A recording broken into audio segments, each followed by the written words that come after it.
profession, all the organization or department, everyone. And today's our presenter is Ms. Ravina Duggar, partner from Calcutta branch of Mehta and Mehta. Welcome, Ravina. Thanks a lot. Ravina Agarwal has more than 5 years experience in the corporate secretarial and compliance field. Her experience includes working in manufacturing sectors like iron and steel and polymer processing. Besides consumer sector industries like sleeping mattresses manufacturing units. Besides, he has also worked with PCS in advisory roles. Her forte includes LODR, scheme of arrangement, due diligence, secretarial audit, LLP, corporate legal, HR, placement, procurement. And she is also associated with ICSI for Career Awareness Program. Welcome, Ravina. We have, as usual, we have today's panelist, none other than Mr. K. Ranveer Singh. Welcome to our webinar, sir. Thanks a lot for your time. Thank you, Dipti. My privilege. Mr. Singh has more than 20 years of experience in corporate governance, legal, secretarial, CSR. Is a group company secretary of Dr. Reddy's and is also holding the CSR function of Dr. Reddy's Group. Previously, Mr. Singh was working with Colgate-Palmolive as a company secretary and compliance officer and was head legal for Colgate Global Business Services. Prior to Colgate, he has worked with reputed organizations like GE Capital and NIIT in lead roles. He is also serving as a member of FICCI's Corporate Law Committee, CIA National Committee on Regulatory Affairs, CIA Task Force on Legal Services, and CIA Subcommittee on Business and Corporate Laws. Can you move to next slide, please? Yeah, so welcome, Mr. Ranveer. Thanks a lot. Thank you. As usual, we have Mr. Bala with us, moderator, and Sudhakar, our chief consultant. They don't need introduction. And with this, I will request to start the session. But before that, to say a few words on the topic, I'll request everyone. As people, every one of you know that related party transaction, as I mentioned earlier, everyone become cautious.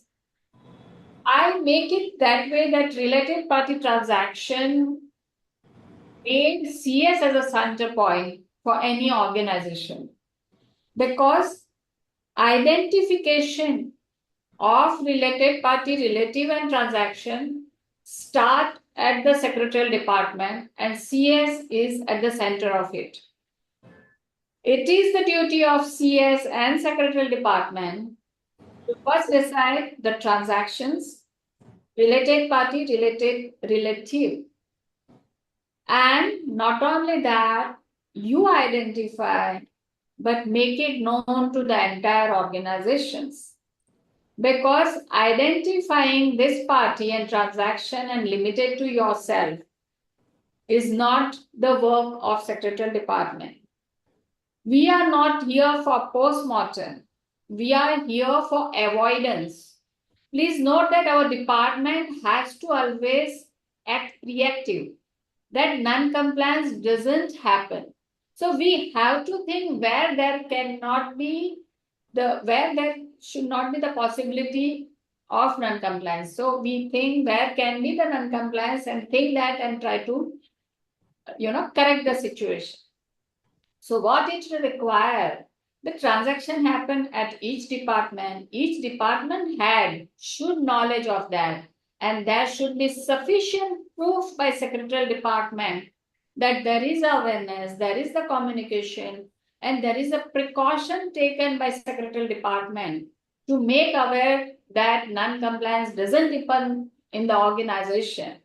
And as I was discussing, this is the best opportunity for a CS to get acquainted with the entire operations of the organizations, each department, get acquainted with departmental head, which is most necessary for any organization head and KMD. So it is opportunity with the challenges, with the right, and lot of potentials and crucial role to be played by CS and secretarial department.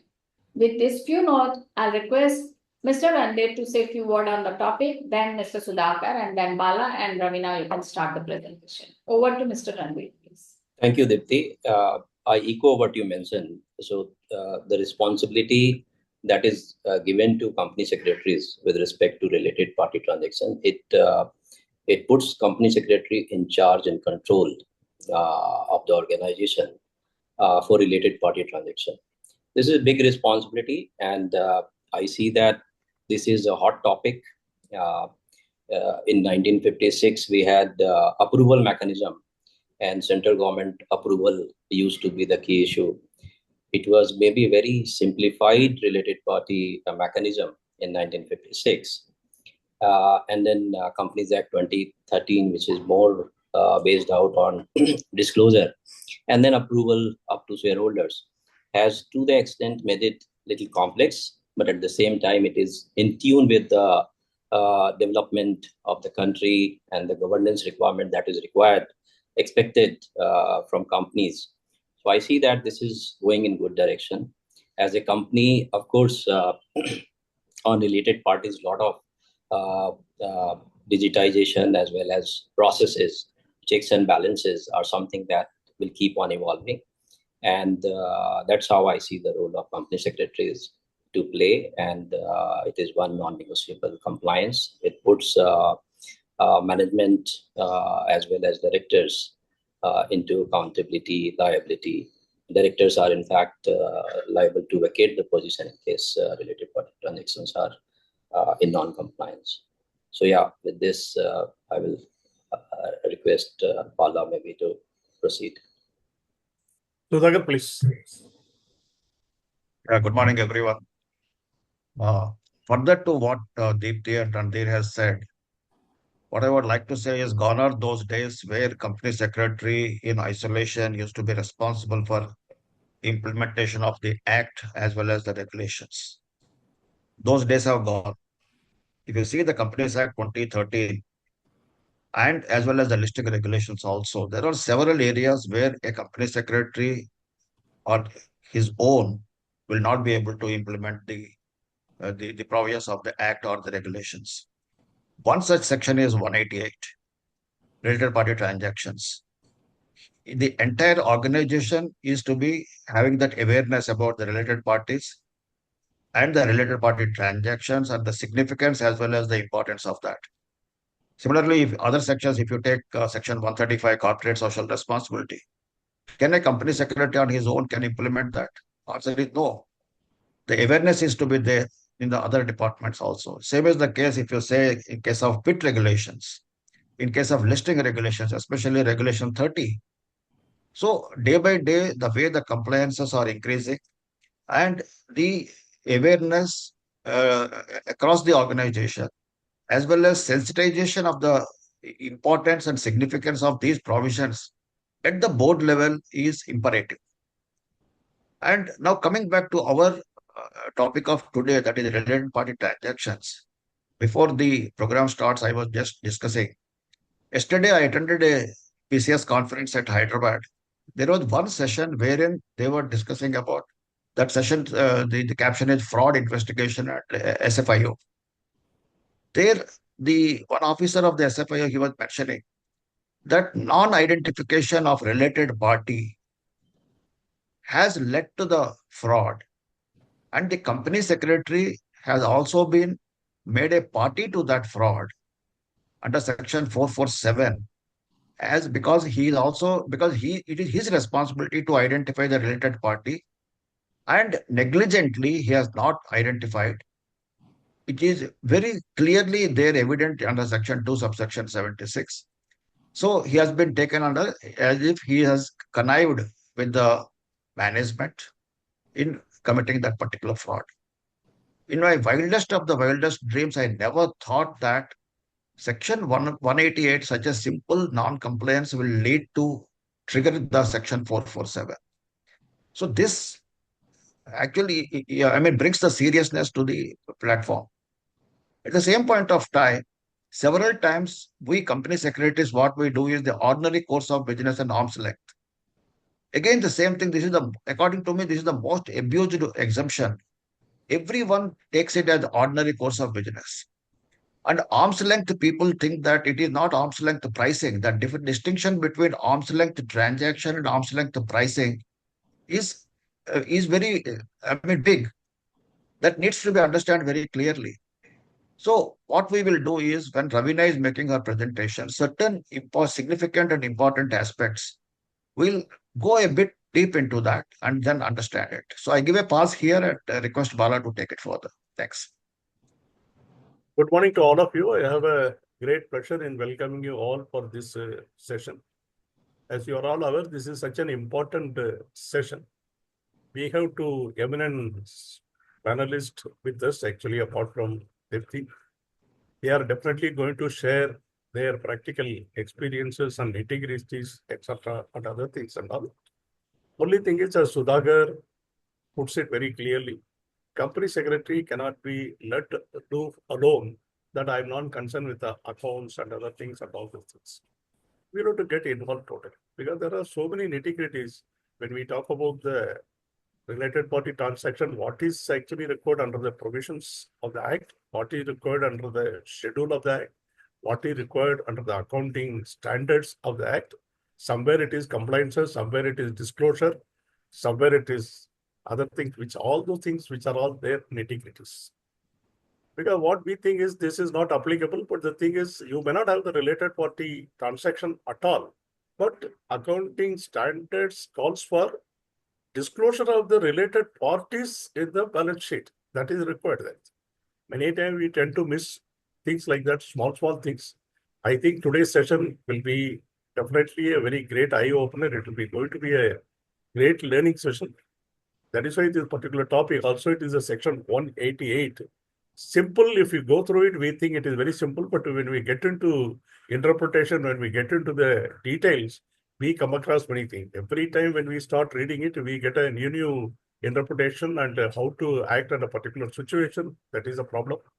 So I think this session is going to be definitely a logic session. I also look forward to many things because there are a lot of things changed between 1956 to 2013. In fact, into 1956 Act, these things were there. If we look at it, mainly it was a statutory auditors and the people who were there, company secretary was not much. But out of the 2013 Act, Sudhakar puts it very clearly. It is the total responsibility cast upon ensuring all the provisions of the Companies Act, which includes finance as well. So that is the finance part of the 2013.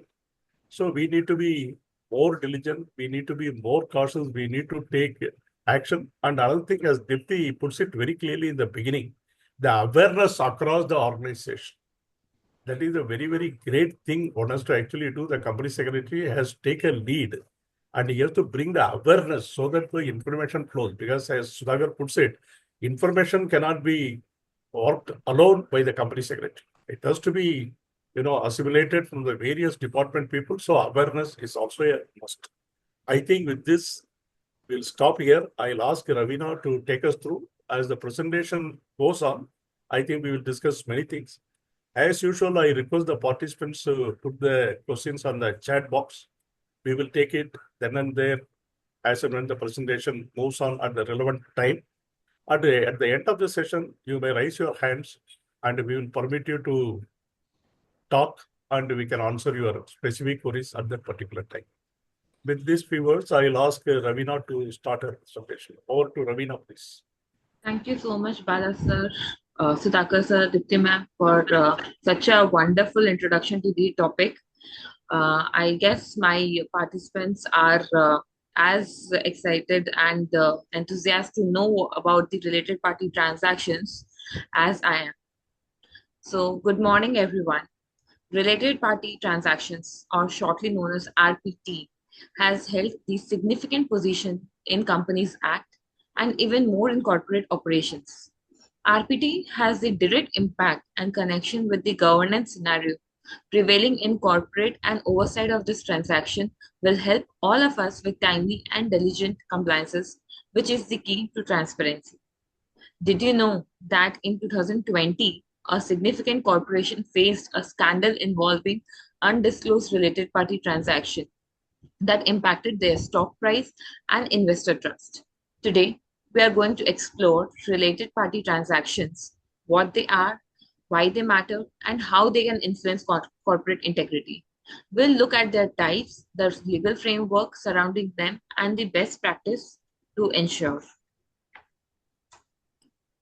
So, to introduce related party transactions, a company, in the course of conduct of its business, enter into various transactions with different parties, including its related parties also, mostly with subsidiary or associate companies. Related parties may enter into transaction that unrelated party may not. Example, related party may get favored treatment in terms of pricing and credit period. We'll discuss later on what is related party and what is related party transactions. So why law has made this stricter provision in terms of compliance and disclosure requirement for RPT? Due to higher chances of abuse of relationship, conflict of interest, transactions not on arm's length basis, and siphoning of funds. Related party transactions is typically regulated by these three regulators. One is Companies Act 2013, which we are going to discuss and focus today on section 272, subsection 76, which says its definition, section 177, role of audit committee, and section 188, that is section of related party transaction.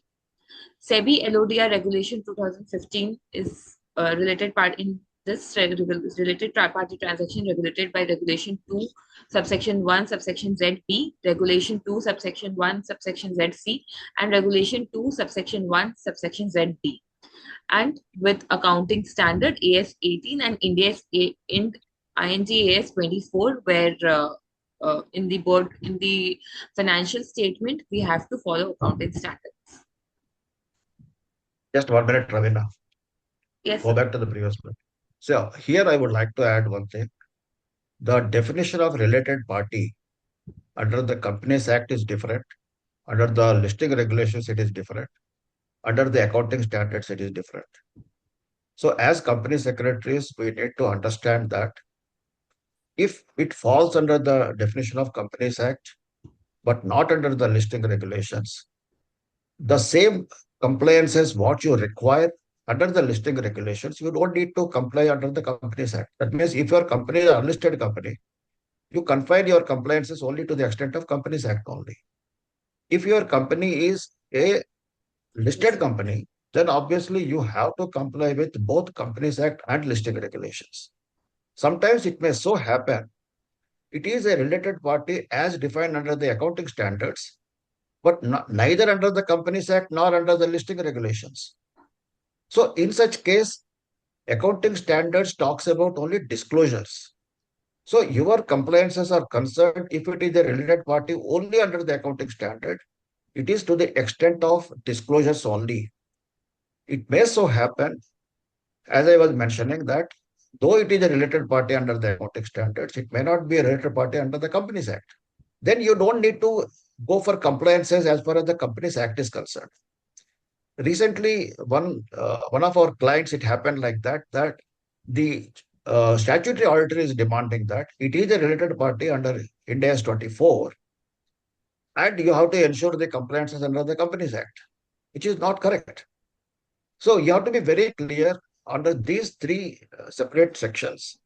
If whichever the section it is falling under the Act or regulations or accounting standards, necessary compliances will be complied with accordingly. Yeah.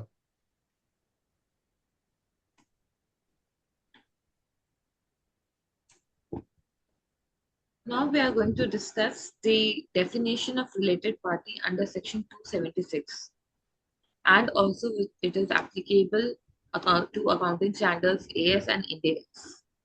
Related party with reference to a company means a director or his relative, a key managerial personnel or his relative, a firm in which a director, manager, or his relative is a partner, a private company in which a director or manager or his relative is a member or director, a public company in which a director or manager and holds is a director or holds along with his relative more than 2% of its paid up share capital, Any body corporate whose board of directors, managing director, or manager is accustomed to act in accordance with the advice, directions, or instructions of a director or manager. Any person who is acting with the relation. Relative under section 277 read with the Companies Acts, Company Certification of Definition Rules 2000, Specification of Definition Details Rules 2014. Father including stepfather, mother including stepmother, son including stepson, son's wife, daughter, daughter's husband, brother including stepbrother, sister including stepsister. I guess too many relations are there. Let's understand with example, but before that, let us just see the differences between the relative and the related party. Relative is a narrower term focusing on family members, while related party has a broader scope encompassing individuals and entities that can influence or be influenced by the company. Relative is used to identify potential conflict of interest involving close family members, while related party aims to regulate transactions that may involve personal or financial interests or of directors, KMPs, or controlling entities. Corporate transactions. Related parties relevant for identifying transaction that needs to be scrutinized for fairness and transparency under related party transaction. So let us calculate related parties relation related to S Limited. So in our given example, S Limited is a subsidiary of H Limited. S Limited is having 4 directors, whereas H Limited is having 5 directors, out of which 3 are independent. Mr. X is a manager of S Limited. Assuming all 6 directors and Mr. X are having 7 relatives. One of the directors or S Limited is partner of a firm ABC. Mr. X is member of Z Private Limited. S Limited is having 3 subsidiaries, Y Limited is a subsidiary of H Limited. So in our given case, S Limited is a subsidiary of S Limited, and S Limited is having 4 directors. So related party of S Limited is S itself, its 4 directors, and H Limited's out of 5, 2 are related directors, as 3 are independent in our given case. Mr. X is a manager of S Limited. So again, one related party. Assuming all 6 directors and Mr. X are having 7 relatives, that is 49. One of the director S Limited is partner of a firm. 1. Mr. X is member of Z Limited. Again, 1. S Limited is having 3 subsidiaries. All the 3 subsidiaries are relative. Y Limited is a subsidiary of H Limited. 1. S Limited and H Limited are also having CEO, CFO, and CFO, as it is a unlisted company with 7 relatives each. That means 42. So total related party in relation to S Limited is 105. So as we can see, one party involves so many related parties. Definition of section 188 in the related party transaction. These are the particular transactions which will call as related if transaction between the related Ravina, Yes. one minute. So far, whatever we have discussed, how to identify the related party, that means you have to refer to section 2, subsection 76 under the Companies Act. And if you are listed company, then of course listing regulations also rule 2(1) Get B will come into picture. So you have to prepare a matrix. Whatever that thing is there, it is simply you cannot remember that and all. It is always what I advise is prepare a matrix and then go on ticking that tick box, and then you arrive at whether it is a related party or not. So it is the responsibility. Several times I have been asked this question: whose responsibility is this to identify whether a party is a related party or not? Is it the responsibility of accounts and finance, or is it the responsibility of secretarial? Because it should not happen that secretarial is thinking that they will identify and they are thinking you will identify and nobody is identifying. That should not happen. So primarily, according to me, it is the responsibility of the secretarial department because the entire data of the promoters, of the management, or the directors, the disclosure of interest of the directors, the information is available with the secretarial department. So it is the secretarial department who has to identify who are my related parties. Give it to your colleagues for a kind of a recheck whether anything has been left out or not left out. So that is a secondary responsibility of finance and accounts. Primary responsibility is of the secretarial department. As far as the related party transactions, which we are going to discuss now, whose responsibility is to identify the related party transactions? It is the responsibility of the finance and accounts department, because secretarial, you may not even come to know what sort of transactions are taking place. So what secretarial department has to do is you have to give the list of related parties to the finance and accounts people. They have to map that with their, whatever the, IT systems they have, whether it is SAP or ERP or whatever it may be, which has to trigger that whenever there is a related party transaction is there, the red flag has to come. Because humanly, it is impossible to do all this tracking of these transactions manually. So you have to have inbuilt checks and balances in your accounting system itself. So identifying the transactions is the responsibility of finance and accounts. The moment they come to know this is going to be a transaction with related party, they have to sensitize the company secretary so that the necessary compliances will be taken care. Yeah. Randir, would you like to add anything further? Yeah, no, I think you have covered it very well. Identification of a related party is the key for the overall related party compliance.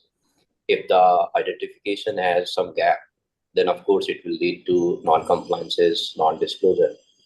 And what you mentioned as company secretary department owns this, that also is completely aligned. However, overall compliance on related party is joint responsibility, and only company secretary department cannot ensure overall compliance. Many times we see that finance department that can considering now you have subsidiary related party also as your related party, and a lot of things are building up, and company secretary of say holding company may not have disclosure for the subsidiaries, particularly outside India.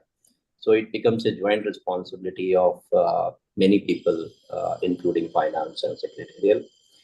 But the key responsibility is always with company secretary and his team, or our team, to identify related party, because at the beginning of the year you take disclosure from directors and other senior management, and then you are also looking at changes in director's position on MCA. You are continuously getting disclosure from director. So basis all these things, you are in control on list of related party, and then everything else comes into picture. Yeah. And then Well you said, have touched, in Randir. fact, one very fine point, that is disclosure of interest by the directors. Yes. Several times it happened that the directors are depending upon the company secretaries only, whatever they place before them, this is your disclosure of interest in MPP1, they will simply sign it and give it back to them. They don't even take pains to check that. Suppose if any kind of what's called as the non-compliance in 188 as far as the director's part is concerned, if they are convicted for any offense under section 188, it triggers section 164, and that they have to vacate their office also. So it is the responsibility of the company secretary, whenever a director gives a disclosure, he has to cross-check that his directorships, committee memberships, and all with the MCA website, as well as that your stock exchanges websites, to cross-check the information whatever he has furnished. And similarly, you have to also cross-check with the director concerned whether any change in the relationships are there, whether any change in the shareholdings are there. These are all very, very important things. That so company secretary cannot, pardon my saying, he should not be a kind of a postman. Whatever he has been given, he is taking it on the face value. It is not so. Because the responsibility of the directors is nothing but the responsibility of the company secretary. This is how we have to conduct ourselves. Yeah. Well said, Sudhakar. Well said. Definitely, I agree with you 100%. It is the responsibility of the company secretary, because he is the person who's getting all the disclosure. Not only that, as you rightly say, the concept of your postmanship, I like it very much. We should not be doing a postmanship. We should doubly cross-check also. Not only that, independently from the website of the ministry also, we are supposed to counter-check and verify it. I agree with you 100%, Sudhakar. You have touched upon the very nice point. In fact, in one of the Birla company's case, I don't want to mention the name of that company. There, what happened is that when the company secretary was filing the shareholding pattern with the stock exchanges, he has taken the whatever the promoters and promoter group has furnished it. Simply, he has taken that of the face value and he has furnished it with the stock exchanges. Subsequently, it was found that it was not matching with the ROM, register of members. So when the case was, of course, investigated, although that is a big this thing altogether, what I want to say is ultimately the SEBI has penalized the directors with a penalty of rupees 2 lakhs, the company with a penalty of 5 lakhs, and the company secretary with a penalty of rupees 10 lakhs. There they have used exactly this word that the company secretary cannot be expected to do a postman job. He has to check the veracity of the data, the disclosures, what he has been given before he is filing that with the regulatory authorities. Yeah. I fully agree with Sudhakar, and I see that uh, disclosure of interest by director is a very key issue, and it requires that company secretary has created uh, the governance around it, awareness to the board member. Many times you have seasoned board member, they know and they will be always complying with all these things. In advance, they will be intimating and coming to you and updating you.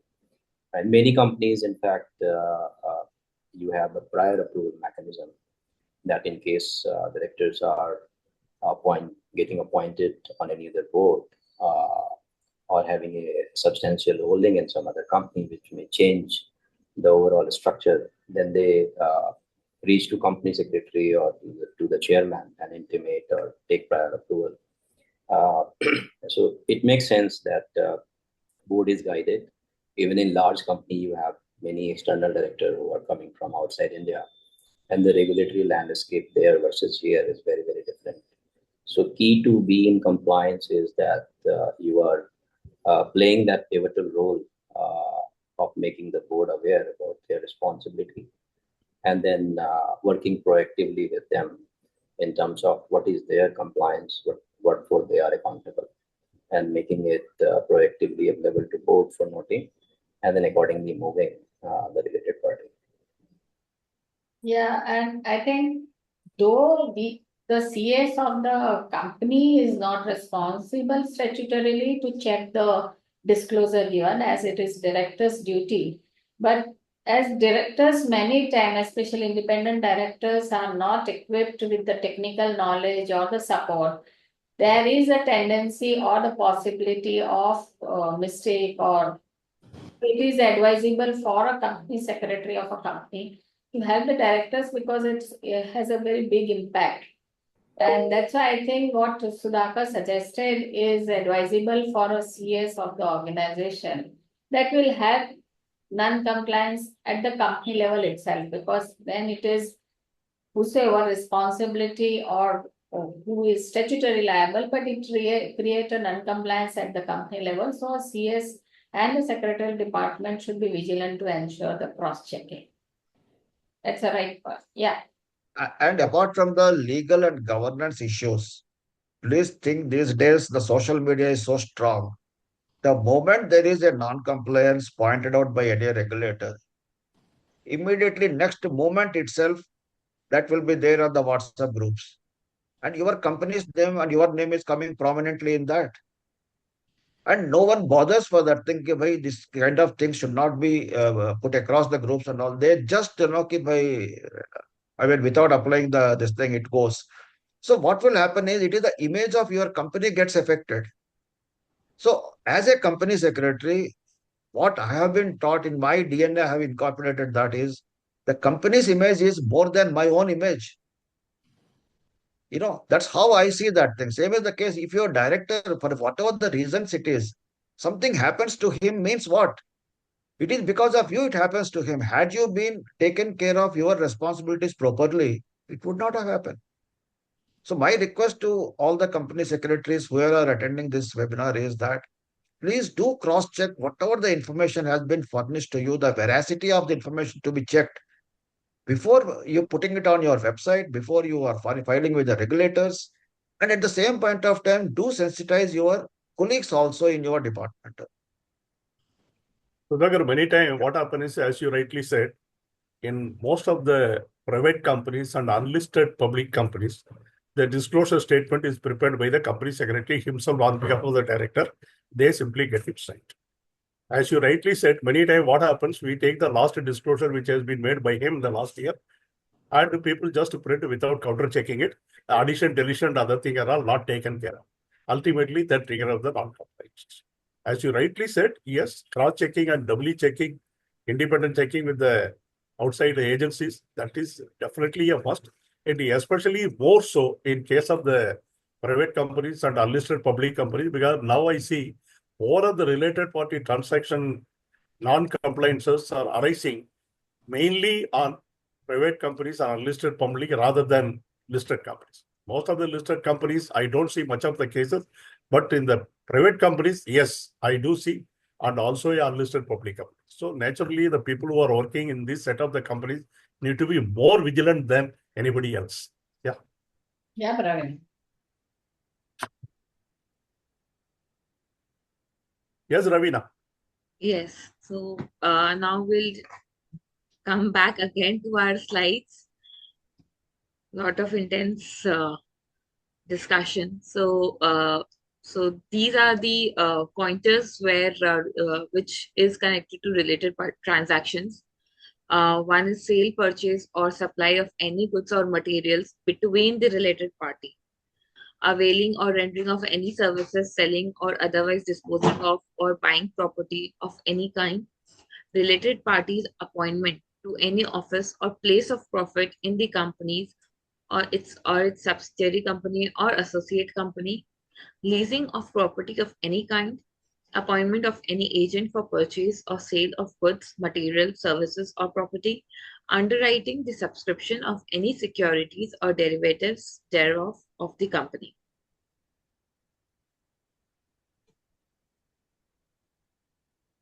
Provided these following conditions are satisfied. For companies, Ravina, I'll stop you once again here. Just go back to the previous slide. sure, sir. Yeah. See, this related party transactions, these are the 6 transactions. Okay. These are called as related party transactions, though it is not said for the sake of saying that. In fact, I made innumerable number of presentations on this particular topic. And I used to say always, and I also ensured that this particular statement of mine, which I'm going to make now, is a part of the guidance note also. What is that? Every transaction with a related party may not be a related party transaction. Although every related party transaction is necessarily to be a transaction with a related party. What here I am trying to say with this statement is nothing but these transactions, which are related party transactions, in addition to this, there may be so many other transactions also with the related parties. Say, for example, financial transaction, lending money to a related party, borrowing money from a related party, providing guarantee, providing security.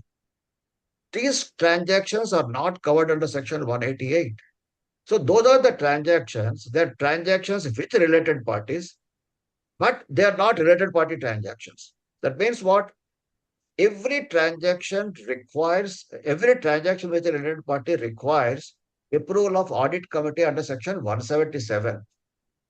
It may not require board approval. It may not require shareholders approval. Similarly, under Section 188, there is an exemption given that with several exemptions are there, and one of the major exemption is ordinary course of business and arm's length. Transactions are exempted. In addition to that, wholly owned subsidiaries, blah, blah, there.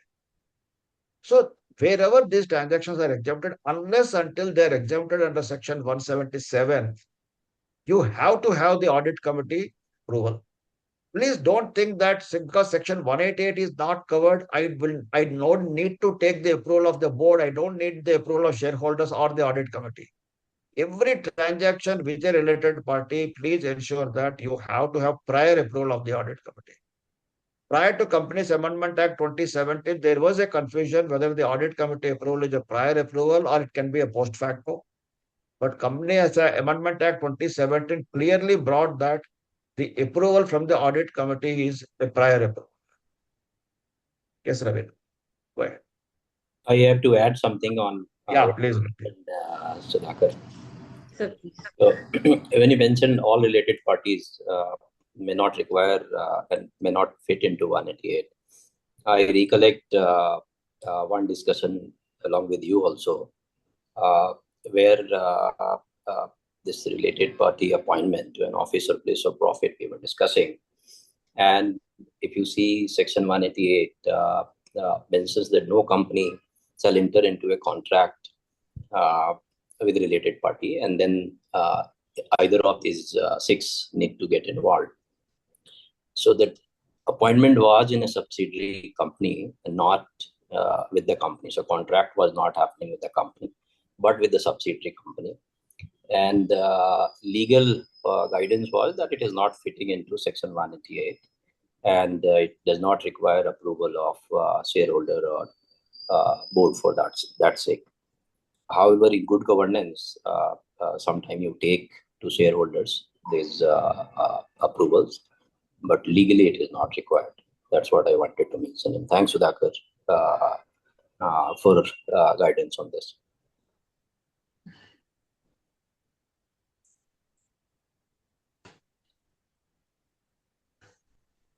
Yes, Ravina.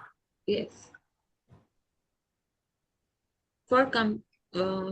These are the following conditions which needs to be satisfied. For companies with paid up share capital not less than the prescribed amount, or for transaction exceeding the prescribed sums, prior approval of the company is required by a resolution. No member of the company shall vote on the resolution to approve any contract or arrangement if the member is a related party.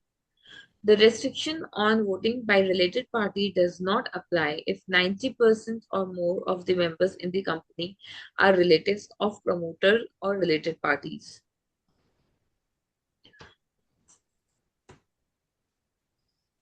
For example, the exemption for transactions in the ordinary course of business, the subsection does not apply to transactions entered into by the company in its resolution in its ordinary course of business unless those transactions are with the related party. Exemptions for holding and wholly owned subsidiary. The requirement of passing the resolution is not applicable to transaction between a holding company and its wholly owned subsidiary, provided that the subsidiary's account are consolidated with the holding company and presented at the general meeting for approval.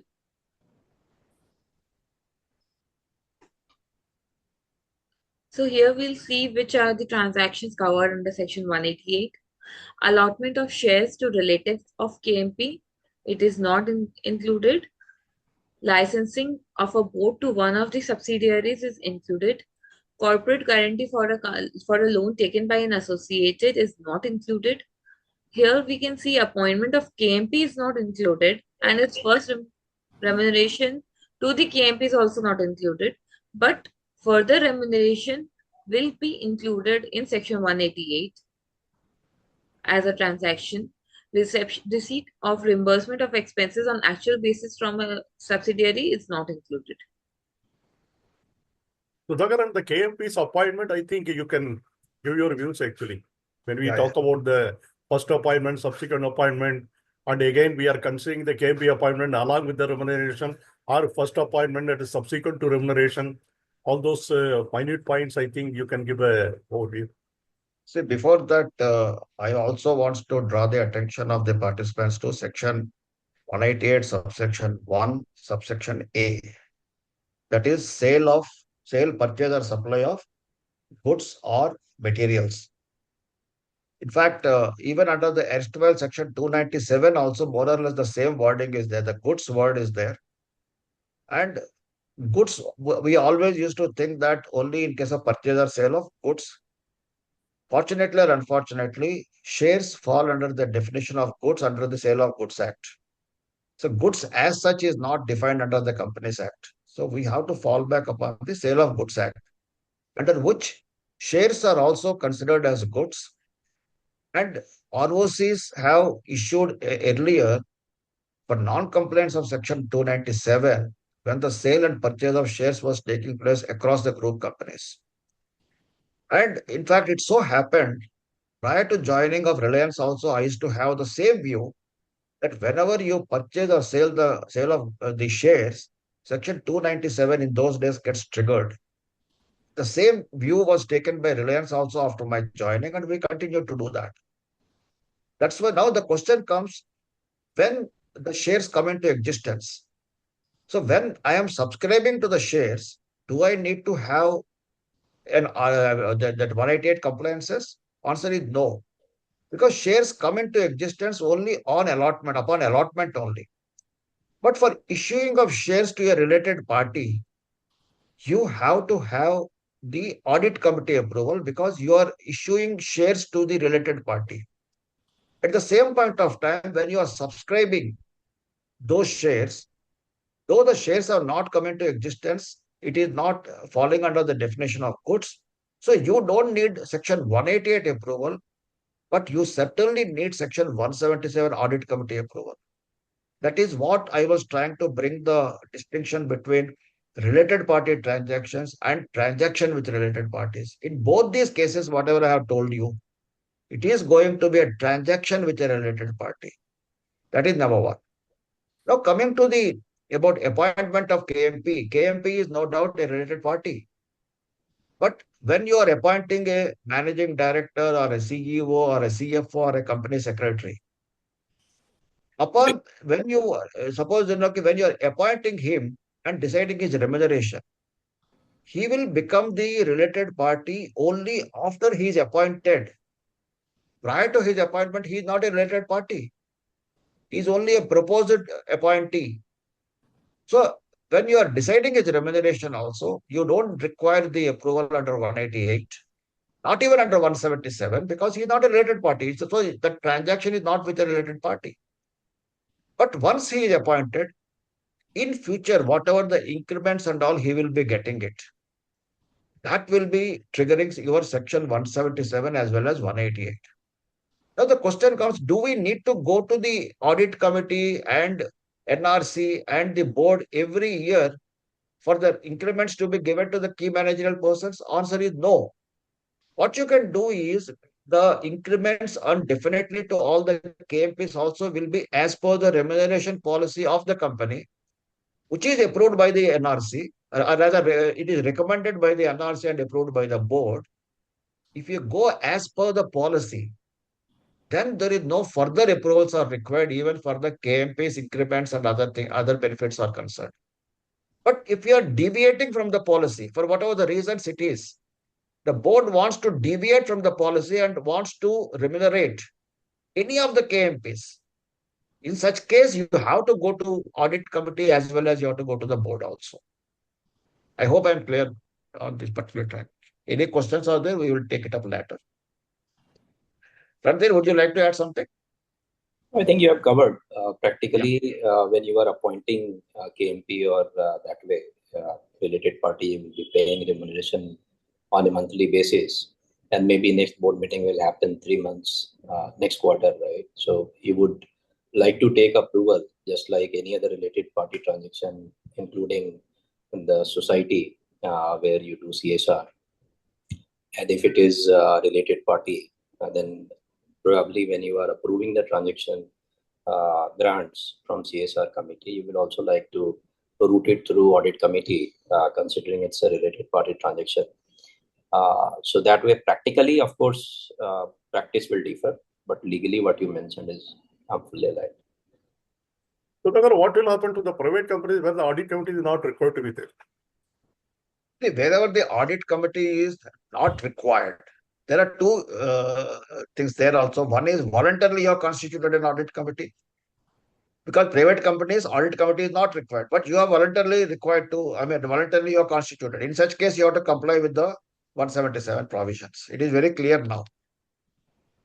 Whereas now the question is that suppose if the audit committee is not there, then what happens? Obviously, wherever the board has to discharge those responsibilities, it has to discharge it. If the committee is not there, ultimately it is the board which has to take the call. Okay. Sir, and voluntarily then, independent directors is again then have to be appointed. Everything same. Even if the moment you are appointing voluntarily, even a company secretary also. So you cannot say I'm doing it voluntarily. Wherever it suits, I'm saying that, okay, I'm following. Wherever it doesn't suit, I'm not following. It is not so. The reason for this thing, why we are voluntarily appointing, still you have to comply with the provisions is only you should not deceive the stakeholders by saying that, look, I have an audit committee, I have a company secretary, I have a CFO, I have a CEO and all those things. But ultimately, you are not complying any of the Companies Act provisions. It is not correct. So, in fact, one or two, though it is not explicitly written as such, but the regulators are taking the view that wherever you are doing it voluntarily, you have to comply with the provisions. So that is very clear, Sudhakar, because in case, as you know, in the past also we discussed, in case of the private companies which are actually required to constitute the audit committee under the RBI regulation, if they are registered as the NBSC company, the RBI regulator itself says there's all the provision which are applicable as that of audit committee under the Companies Act will have to be complied with that in case of the constitution of audit committee. Very clearly it is mentioned because a lot of private companies who are up to NPSC company under the RBI licensed one, they are allowed to also comply with the same thing. You are right, To a large absolutely. extent, even IRDA says the same thing for insurance companies. Sudhakar, this question of absence of audit committee was from Ms. Rachna. If required, I think we can collectively take the question on the same topic what you were talking. It was telling if there is no audit committee, omnibus approval cannot be passed by board resolution. Please confirm. No, wherever you don't have an audit committee, the board is discharging those responsibilities. Board cannot give omnibus approval. That omnibus approval prerogative is only available to the audit committee. So what you have to do is that you cannot give omnibus approval, but you have to give specific approval in the beginning of the financial year itself. Because or alternately, every time you have to go to the board. But please remember that this resolution cannot be passed by circular. Circular resolution is not permitted. Wherever section 188 is applicable, you have to pass the resolution only at a board meeting. That approval should be by way of a resolution. So other decisions of the board, whether you are passing a resolution or not, but in this case, you have to clearly pass a resolution at the board meeting. So, as I was mentioning, since omnibus approval prerogative is not there with the board, what you need to see is in the beginning of the financial year, which are all the related parties with whom you are going to enter into transactions, what are the volume or value of those transactions. Take the specific approvals in the beginning of the financial year itself. Otherwise, as and when, if you are going to deal with a new related party, please ensure that you have to convene a board meeting, pass the resolution, take the approval, then only you can deal with. Yeah. The continuous questions he asked is ratification within 3 months is permitted by board. However, if prior approval of audit committee is missed, ratification is only allowed till value of transaction of ₹1 crore by audit committee. What if the greater than 1 crore? The ratification may be there, but don't take the ratification should be as an exception. Don't take ratification as a by default. Number one. Number two, suppose sometimes what happens is even if your directors ratify that particular transaction, if you make it as a practice, the regulatory authority may view it is a non-compliance under the Companies Act. So he may initiate that penal provisions, whatever are there. So as I was mentioning that, don't take a chance that anyway I can get it ratified. Ratification should be by exception, not by default. Okay. Okay, thanks. Thanks. Ravina, start please.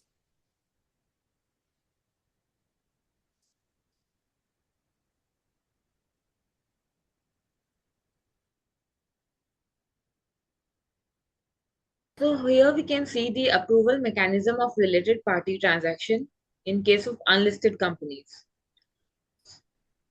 To start, there is a transaction with a related party. If they have a audit committee, if they do not have any audit committee and it's in arm's length basis or it's a ordinary course of business, then we can enter the transaction. If they have audit committee and it's not with the wholly owned subsidiary, then audit committee approval is required. After audit committee approval, we'll see that it in arm's length basis or ordinary course of business. Again, if it's in ordinary course of business, then we can enter the transaction. Otherwise, if it's a specified transaction, then we have to see if it is crossing the limit or not. If it's crossing the limit, then we have to obtain shareholders approval and then we can enter the transaction. If it is not crossing the limit, then obtain board's approval and then we can enter the transaction. This is a very good diagram, Ravina. Good thing. Thank you. Section 188, subsection 2, disclosure of the contracts or arrangement in board's report. Every contract or arrangement entered into under subsection 1 must be referred to in the board's report to shareholders, along with the justification for such a contract or arrangement. Subsection 3 says if a contract or arrangement is entered into by a director or employee without the board's consent or approval by a resolution in the general meeting, the contract or arrangement must be ratified by the board or shareholder within 3 months. If not ratified, the contract or arrangement will be voidable at the option of the board or shareholders. If the contract involves a related party or was authorized by a director, the director must indemnify the company for any loss incurred. The company may process against a director or employee for recovery of any loss sustained as a result of a contract or arrangement entered into any contravention of this section. Listed companies, the directors or employees of the listed company is liable to a penalty of rupees 25 lakhs, whereas director or employees of other companies liable to a penalty of 5 lakhs each. With the discussion of subsection 2 and 3, I hope there were various questions related to these two subsections. So it might have been resolved. Now we'll come to section. 1 minute, Ravina. Yes, sir. In fact, section 188 talks that related parties cannot vote on the related party transactions. Of course, they are given some exemptions, like if that more than 90% of the members are related parties, then they can vote. If you see in the listing regulations, it also says that none of the related parties can vote in approving the transaction. That means what? The related parties can vote in negation of the related party transaction. That means they can reject that approval. They don't give the approval. Initially, in the listing regulations also, they said that related parties cannot vote on the related party transaction.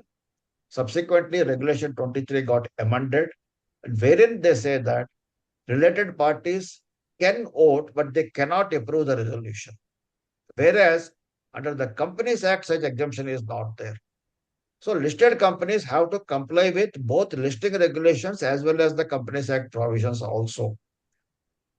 So, related parties are not supposed to vote on the related party transactions, whether it is positive or negative under the Companies Act is concerned. Yeah. And of course, wholly owned subsidiaries are exempted and all those things. Ordinary course of business, are you coming to that or you have already covered that? Ordinary course of business, we will be coming to that later. You are coming to that. Okay. That time we will discuss further on that. Sure, sir. So section 177 states the coverage of RPT is much wider than section 188. Financial transactions such as loans, guarantee, etc. are also covered under section 177. All companies which are required or which has constituted audit committee voluntarily requires to take approval, not recommendation, of audit committee for all the transaction to be entered with related party. as Sudhakar sir discussed before this thing, if they have constituted audit committee voluntarily also, then the company requires to take approval. Considering Section 177 does not refer to Section 188, approval of audit committee is required for all the activities, irrespective whether they are in the ordinary course of business or not, or on the arm's length basis. So here's the definition of ordinary course of business. It means normal routine in managing trade or business.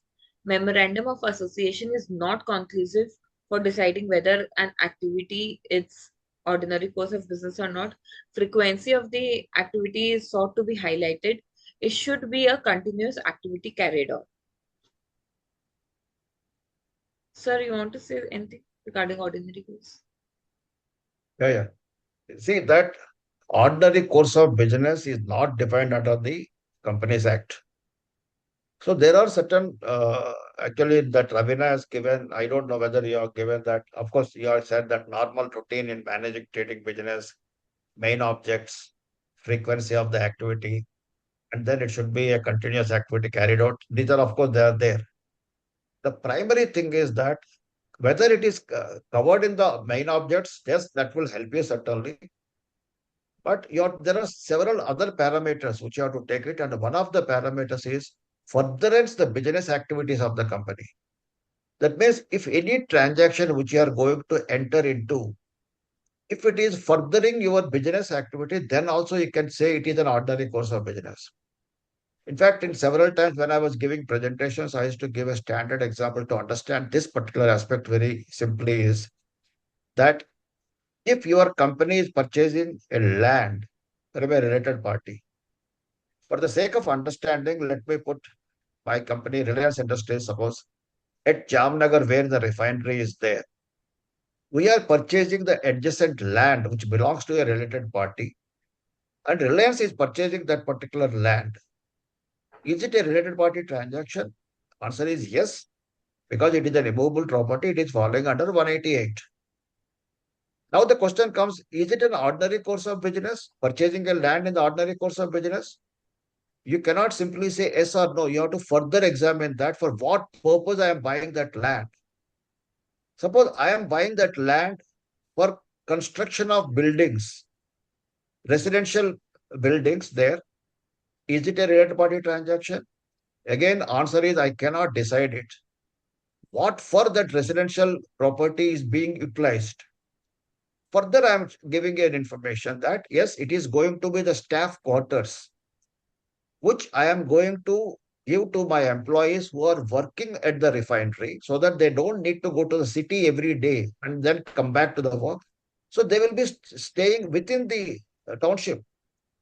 Yes, here I can say definitely it is in the ordinary course of business. The purchasing of the land and construction of the buildings there for the residential purpose, since I am going to give it as staff quarters, I can establish that this is furtherance of my business activity of the company. Second scenario, I'm not, again, the same thing, same land, same residential property, but I'm not giving it as staff quarters. I came with a scheme stating that these residential buildings, the employees can go and stay. After the construction cost of the residential property is say 50 lakh rupees, but the employees, if they work for the company for a period of 5 years at Jamnagar, they can purchase that property at 40 lakh rupees at the end of the fifth year. And during these 5 years, they can live there free of cost. Is it furtherance of my business? Again, I can establish that yes. Why I'm giving that to them is just like ESOPs, the way we give employee stock options for retention of the employee. Here also, what we are doing is we brought a scheme stating that by after 5 years, you can purchase the property. At the beginning of the fifth year, it was 50 lakh rupees for the worth of property. I'm giving you at 40 lakhs at the end of 5 years you have to pay to the company. This is nothing but to retention of the employees of the company. So it is also still I can establish it. The third scenario is I'm simply buying the land, constructing the residential apartments, and I am selling it out to anybody and everybody who comes there. with a markup on the 50 lakh rupees. Is it an ordinary course of business? Is it for furtherance of my business activity? Answer is no. It is altogether a different activity. It's virtually a real estate business. I'm buying a land, constructing residential buildings, and then doing it. So what I'm trying to say here is whether a transaction is in the ordinary course of business or not, it is the responsibility of the company secretary to examine various parameters. Because when you are taking the exemption and you are not complying with 188, tomorrow when the regulator comes at the time of inspection or investigation, God forbids if it happens, it is you who have to establish that under what circumstances, how you have interpreted that in the ordinary course of business. And I always advise that if the stakes are very high, better to take a legal opinion and then keep it on your record also, so that tomorrow when the regulator comes, because what my experience is, whenever an inspection comes or a regulator put a question, it is very difficult as an employee of the company to answer that question, because जितने भी experience हमारे पास क्यों ना हो, the moment you get a regulatory notice, हाथ पैर कांपता है, दिमाग काम नहीं करता है. And unless until you have a precision in maintaining the papers and all, you will not be able to establish anything.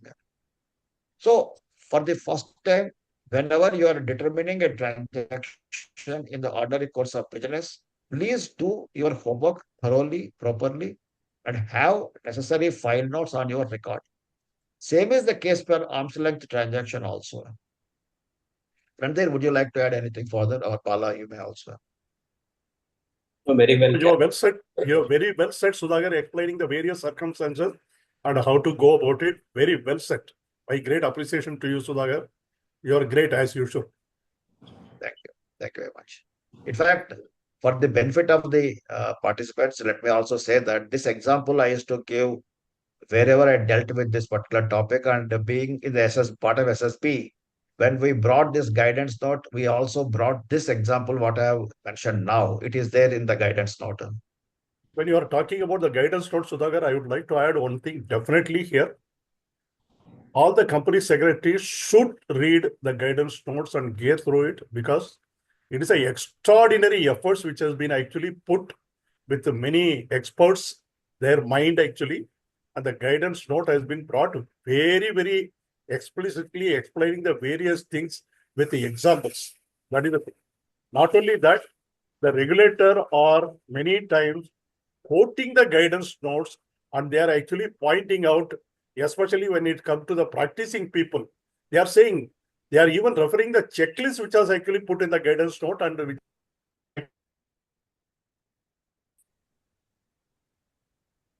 note. That is the way. There have been many speaking orders are also there on this issue by the regulators. So naturally, the guidance note is very, very exemplarily prepared by the SSP members. And I think we must take the advantage of such trial effort which has been actually put in. My great appreciations, sir. Yeah, thank you, Bal. In fact, there is one more example I would like to give for furtherance of the business activities of the company. Say, for example, Dr. Reddy's, where Randir is the head of the company secretary of the group. Suppose Dr. Reddy's are acquiring a company from a related party. Can he say that it is an ordinary course of business? Again, you cannot give an answer yes or no. You have to examine the transaction. For the transaction examination, what you have to say is what sort of business we are acquiring it. Say, for example, Dr. Reddy's is in the pharma business. Instead of, they are in the process of expanding their activities, expanding their market and all. They want to add new products to their kitty. So instead of setting up a new business altogether, one business which is already there in the market, it is up for sale.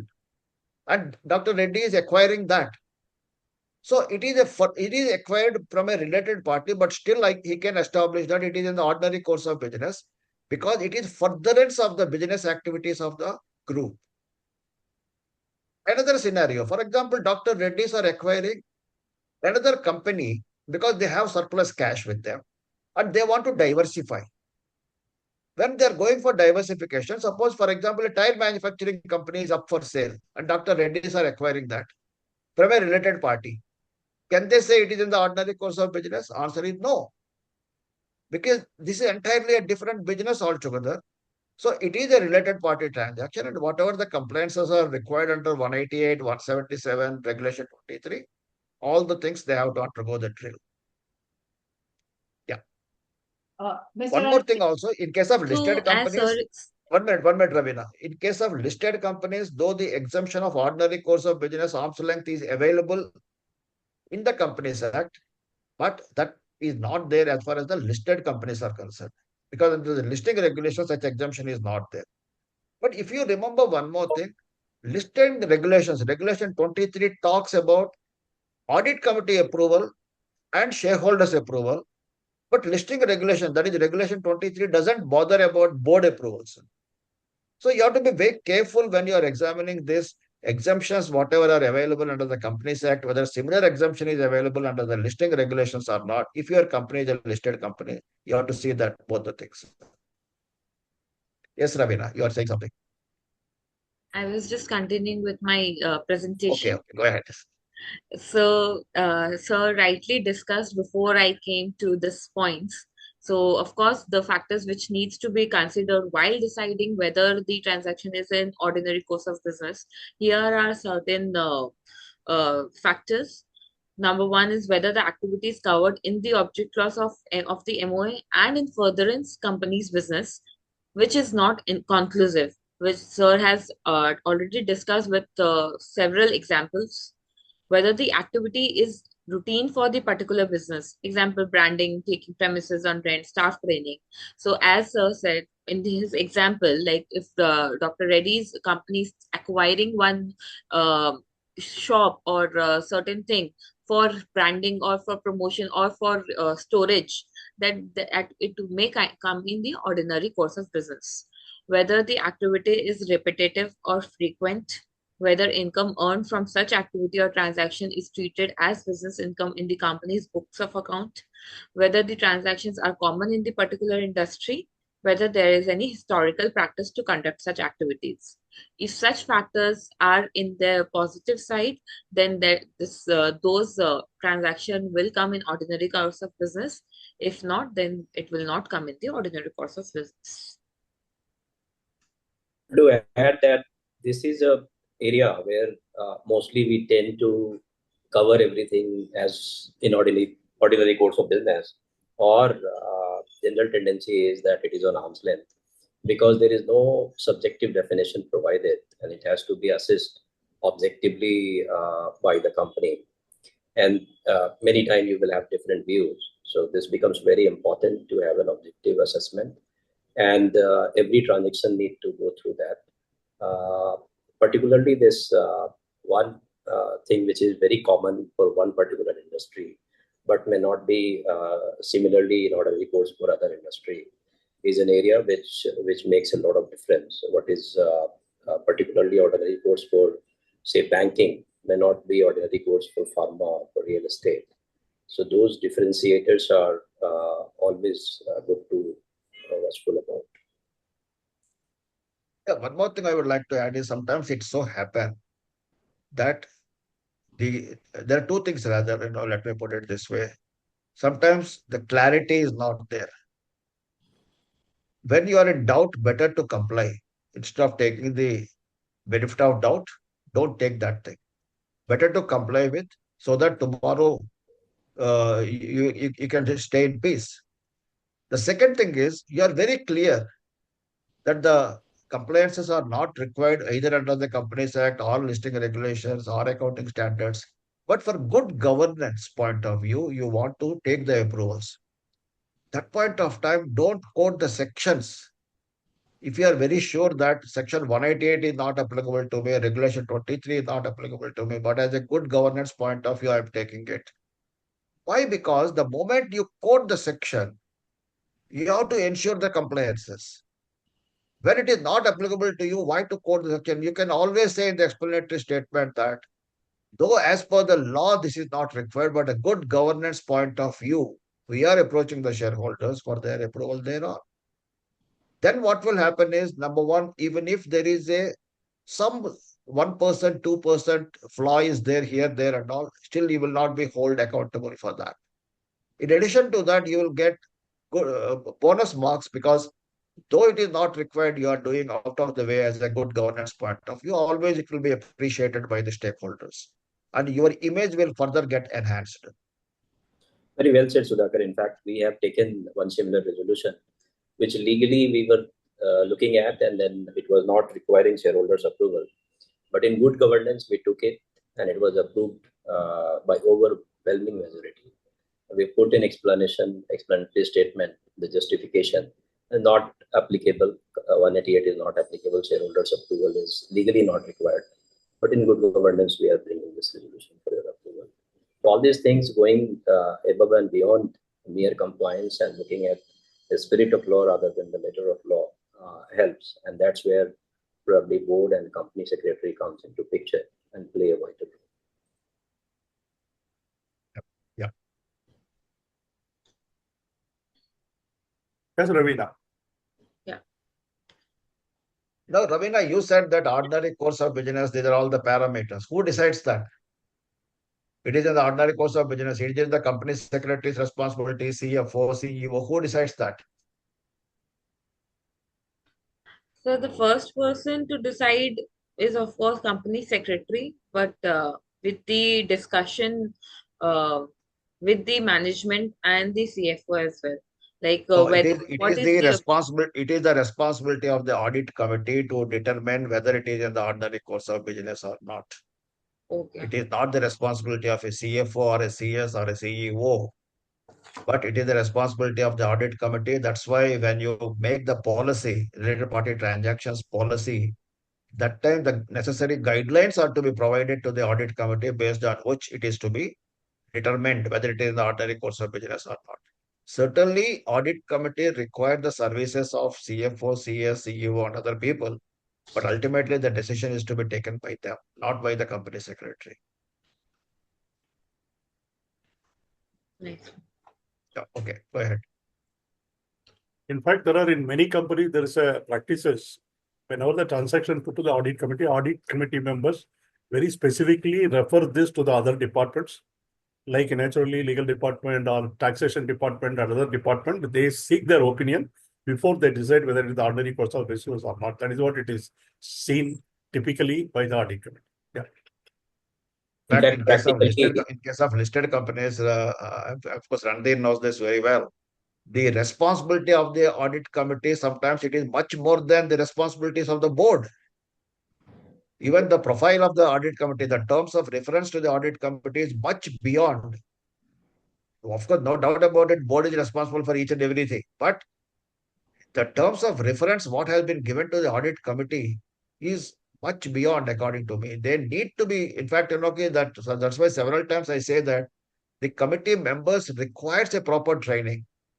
Actually, listing regulations talks about familiarization program, board training, and all those things. But according to me, audit committee members require a good amount of training, but then the latest techniques and other things, as far as the similar is how the related party transaction, because the independent directors of the audit committee, in case of listed companies, they have to approve the RPT, not the entire audit committee as such. So that is what it. Yeah, Randir, you were saying something. I Sorry. was saying practically when you place any new proposal on related party, you do this objective assessment on ordinary course of business and then arm's length, and you don't go to audit committee without these things being available, and then you go with audit committee with the recommendation that these are the transactions which have been assessed. This is on ordinary course because of these reasons. This is on arm's length because of all this validation which you have received, and then you go to audit committee. Still, there are many times discussion that maybe go beyond this for further testing on arm's length. Ordinary course is also sometimes challenged. So that's how practically it happens, although it is not defined, and so it brings a lot of different views also, and it is many times debatable area. Sudhakar and Ranbir, I think I'm sure in your companies, wherever you were there also, probably the audit committee meetings are longer than the board meetings. Because many Certainly. companies, it is seen actually audit committee meetings are much longer than the board meeting actually. So these days, all committees as well as board, whatever it used to be earlier, you have so many disclosures, so many other things that you have to place as per regulation. The time of meeting now we are doing 2 days meeting, and sometime we think should we make it 3 days. Whether you have sufficient time for deliberation, right? Always time is a constraint, and how you help board and committee members to objectively spend time on what is important for discussion, and where you give confidence that okay, these things are going well and discussion may not be required. That becomes very important. But as you said, Bala, audit committee is very important committee, I think, and it goes longer across listed companies. Yeah, because I have seen in my life also, in one of the companies where I was working, especially at the year end, the audit committee meeting is going to be a full day meeting, whereas the board meeting is scheduled next day, which is actually closed by half a day meeting. So it is always the case like that. It is sure it will be the same case with many of the companies also. See, in fact, when I was giving a training to one of our clients' board, one of the directors asked me this question that, look, the responsibility as a director is immense. And we are having various committees. I am not a member of all the committees. Whether that particular committee is discharging its responsibilities and how it is discharging, how I will come to know as a director. In fact, that point of time, I have said that though it is not legally as such provided, but it is advisable. Every committee chairman has to brief that board and the activities. No doubt about it, we are placing the minutes of the respective committee meetings before the board. But as a good governance practice, the respective chairman of the committees have to brief the board for 5-10 minutes, depending upon the significant events, whatever has transaction during that particular quarter. In fact, SSB also brought the good practices of audit committee, good practices of NRC, and good practices of the board. In that, we have covered this particular point. I don't know how many participants are aware of this thing, because the institute has, the SEBI has requested the ICSI to give these three things to them. And so these publications have also come. Good practices for audit committee, NRC, as well as of the board of directors. Yes. Yes, Ravi, now go ahead.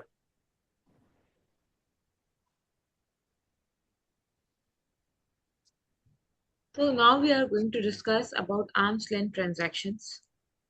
Arm's length transaction, as explained under section 188 subsection 1, as a transaction between two related parties that is conducted as if they are unrelated, so that there is no conflict of interest. The transaction as a whole and the entire bundle of the terms and conditions needs to be considered for determining whether the transaction is on arm's length basis. In terms of Section 92, subsection F of the Income Tax Act 1961, arm's length price means a price which is applied or proposed to be applied in transaction between persons other than associated enterprises in uncontrolled conditions.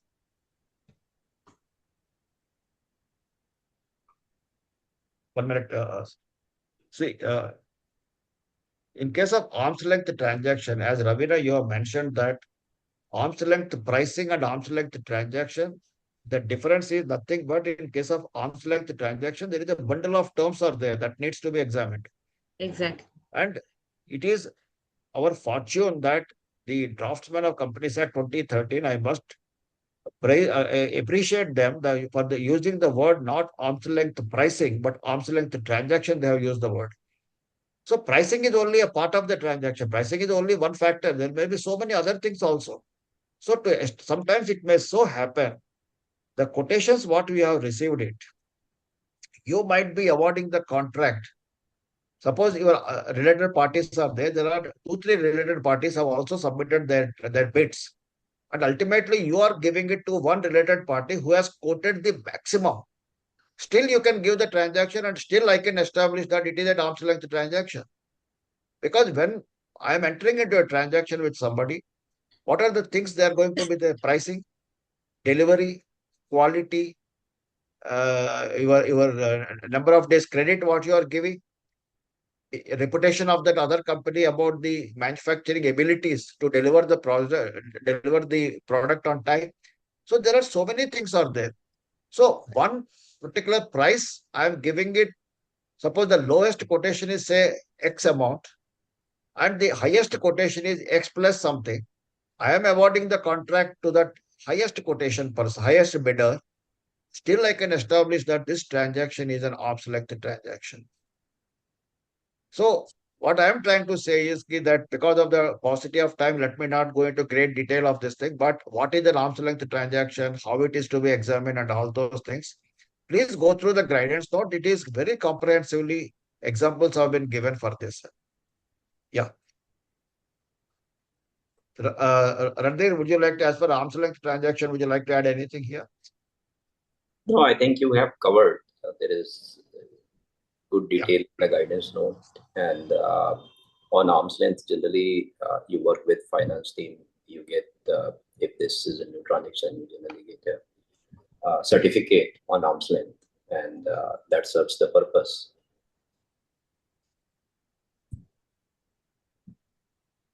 We can move, Sudhakar. Yeah, Ravina, go ahead. So we see approvals of RPTs by audit committee, approvals of various in the approval of various transactions. All related party transaction requires mandatory prior approval as per listing regulation. Specific or omnibus ratification within 3 months. Omnibus approval can be taken subject to the conditions. Lay downing the criteria, transaction of repetitive nature. In the interest of the company, approval shall specify nature, period, amount, indicative price, etc. If RPTs can't be foreseen, omnibus approval up to rupees 1 crore. Review of omnibus approval on quarterly basis, and approval shall be valid for 1 year, which we can see in the next flowchart. So, what is the criteria of omnibus approval through audit committee?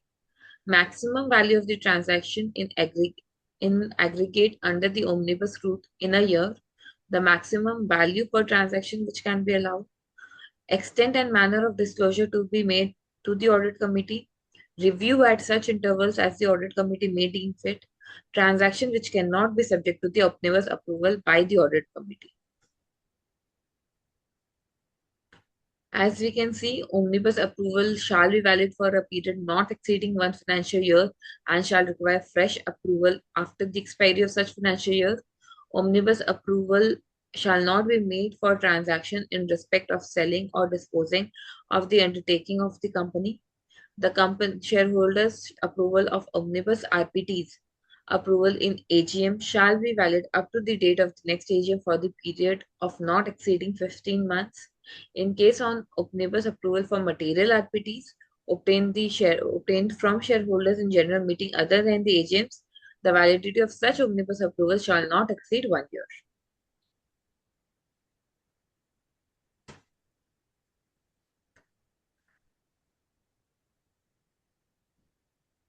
Only IDs to approve RPTs. Audit committee to define material modification and disclose it as a part of policy on materiality. Transaction by subsidiary of listed entity prior approval is required if value transaction exceeds 10% of the annual consolidated turnover. It has come with effect from 1st April 2022.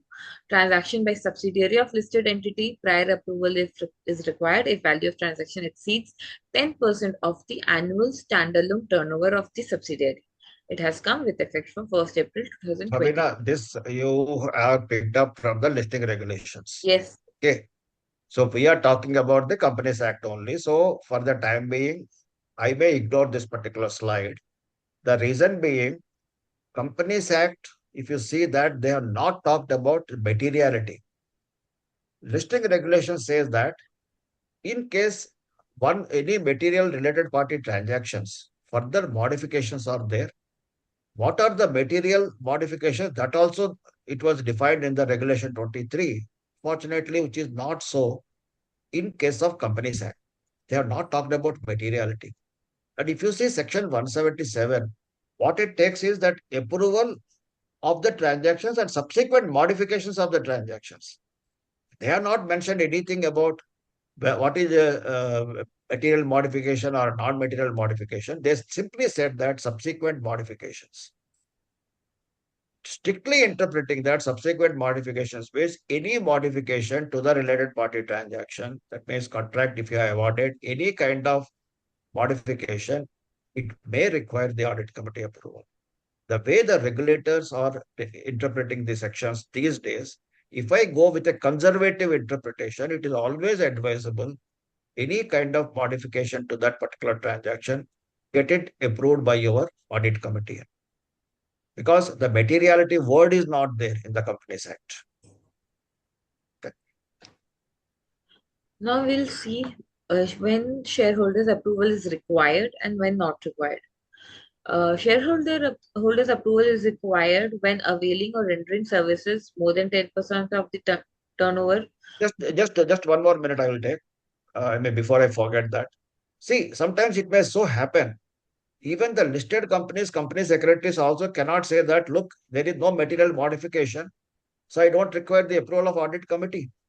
Under Regulation 23, no doubt about it, if any material related party transaction is there, it is triggering that, materiality and all, then you have to go to the shareholders. If there is a modification of that material modification, you have to go to the audit committee. But they have to comply with with the Companies Act provisions also. So simply, if you see sometimes the higher compliance we have to comply with, that is the order of the day. In such case, what happens is, even in case of listed companies also, if there is going to be any kind of modifications, it's always advisable to run through that through the audit committee. That's what my call. Randhir, would you like to say something? Maybe I would talk about some of the best practices on this whole aspect. So one is that on an annual basis, maybe arm's length validation certificate for all the repetitive transactions which happen during the year can be placed before the board and audit committee. And that helps in taking up these transactions again next year. And you have an arm's length and audited course validated for all the transactions. Second is that irrespective of whether the transaction is a result or not, you take it to the audit committee, and including the material modification that you are mentioning. So forget about whether it is material or not. It is always important, in case there is any modification which is not covered by the prior approval, previous approval that has been given by audit committee, it is better to take and make the audit committee aware that this is what has been modified. Of course, these things will add to a lot of time, and Bala was saying that audit committee is spending a lot of time. So best practice again there can be that what is most important and crucial to know for audit committee, that can be discussed in the meeting, and all other things can go as pre-read. So at least it is part of the deck which is going to audit committee. Audit committee, basis their timing, they have already reviewed, and in case they have any query, they can come back and ask these questions during the meeting, and we will be able to reply and make them satisfied with the answer. Yes, Ravi. So now we'll see where shareholders' approval is required. In the following cases, availing or rendering services more than 10% of the turnover, goods or material transaction more than 10% of the turnover, appointing to a place of profit with remuneration exceeding 2.5 lakhs, property transaction more than 10% of the net worth, underwriting contracts with fees exceeding 1% of the net worth, leasing 10% of the turnover.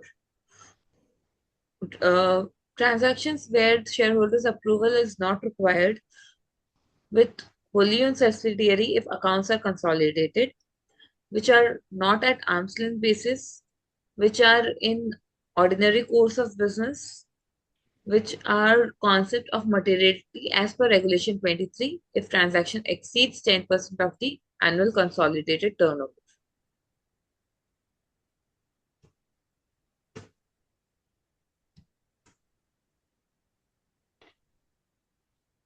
So consequences if RPTs are not ratified by the board or general meeting. A contract entered into by the company without disclosure under Section 184 subsection 2 or with participation of interested directors shall be voidable at the option of the company The directors concerned shall indemnify the company against any loss incurred by it, and company can recover excuse me, can recover losses from director or other employee. A director is disqualified for appointment if he has been convicted of the offense dealing with related party transaction under Section 188 at any time during the last preceding 5 years. As we have discussed earlier also, fine for unlisted company for director or employees is up to 5 lakhs each, and for listed company it's 25 lakhs. It may extend to 25 lakhs. Disclosures to be given for related party transactions. All material transaction should be given in quarterly with compliance report on corporate governance, policy to be placed on website and web link on the annual report. Listed entities shall submit within 30 days from the date of publication a financial result for the half-year disclosed RPT to the stock exchange and publish on website to be disclosed in the board report. Specified transaction in Form AOC2, all material transaction in arm's length and all transaction not in arm's length as well. So disclosures required under Companies Act as well as under SEBI LODR regulation also. So under Companies Act in CARO 2016-20, in terms of company's auditor's report, Order 2016, the auditor's report on the financial statement of the company shall include a statement on whether all transactions with related party are in compliance with Section 177 and 188 of the Act. Section 134, subsection 3 of the Act, read with Rule 8, subsection 2 of the Companies Account Rule require all companies to disclose in the board's report particulars of contracts or arrangement with related party in Form AOC2. Extent of disclosure in AOC2, related party transactions which are entered into not on arm's length basis. Material related party transaction, that is whether on arm's length or not, it shall be signed by the person who has signed the board's report since it is the part of annexure to the board's report. Specific provisions with regard to agenda and notice of board meeting. So there is document, then the document has to be converted to board's agenda. In the agenda, name of the related party, nature of relationship, nature, duration, and particular transaction, advance paid or received, manner of determining the pricing, and other commercial terms like part of contract, not part of contract, all factors considered, other material information, if not then rationale. So it has to be shared in the agenda and notice. In the agenda notice of EGM or AGM, the explanatory statement contained in the notice sent to the shareholders for seeking approval for an RPT shall provide relevant information so as to enable the shareholders to take a view whether the terms and conditions of the proposed RPT are not unfavorable to the listed entity compared to the terms and conditions had similar transaction been entered into between the two unrelated parties. The register which has to be maintained in 3 forms, in Form MBP4, where all contracts or arrangements has to be given to which Section 188 applies. Once the entry is made, it should be authenticated by CS, or if CS is not present, by the director or any other authorized person, placed before the next meeting of the board, and it should be signed by all the directors. The register should be open for inspection and extract may be taken, giving maximum fees of ₹10 per page. Copies may be furnished within 7 days and it should be open for inspection at AGM as well. Exemption to be given for the sale, purchase, or supply of any goods, material, services, or by a banking company for the collection of bills in ordinary course of business. So One here minute, Ravina, 1 minute. Hold it. See, this register, what is to be maintained, it is not under Section 188, but under Section 189. So several times company secretaries makes a fox pause in this that I am exempted from 188 and ordinary course of business arm's length, so I don't need to maintain the register, which is not so. The exemption is given only from 188, not from 189. So even for the exempted transactions also, wherever you are required to make the entries in MBP4, please do ensure that. Okay. Yeah. Right. So whether it's private company or public company, the register has to be maintained in Form MBP4. Here we are going to discuss few case studies. So in the present case is Securities and Exchange Board of India, that is SEBI versus RT Agro Private Limited Company. Facts of the case is RT Agro passed a special resolution to enter into related party transaction with company N. In compliance with Section 188 of the Companies Act 2013, the related parties were abstained from voting on the special resolution. After the resolution was passed, an EGM was convened by the company to rescind the earlier resolution regarding the related party transaction. During this EGM, related parties voted to rescind the resolution, which led to concerns about a violation of Section 188 of the Companies Act and Regulation 23 of SEBI, Listing Obligations and Disclosure Requirements, Regulations 2015. A complaint was filed alleging a violation of Section 188 related to abstention of related parties from voting and Regulation 23. SEBI took action and penalized the promoters of RT Agro, including the respondents, for the violation. The respondent filed an appeal to the SAT. Now, SAT's decision. SAT ruled in favor of respondents, holding that the bar on related parties voting as per Section 188 applied only at the time of entering into a contract or an arrangement. That is when the special resolution was initially passed. Since the related parties were abstained from voting when the contract was entered into, there was no violation. The subsequent voting of by related party in the rescinding or recalling of the resolution was permissible, as the restriction did not extend to the voting on the cancellation of a resolution. SAT found no evidence of ill intent or malfeasance by the respondent in the given circumstance. This is exactly you said, Sudhakar, at the beginning, that they can vote it, but they cannot approve it, but they can dissent. That is the same case here. The regulation, listing regulations say that. Listing regulations. See, this is what I was mentioning, that though listing regulations say like that, Companies Act has not said that. Correct. Companies Act says no related party can vote on that. That's right.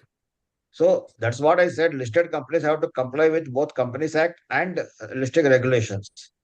In fact, there are certain disparities are there in between the two.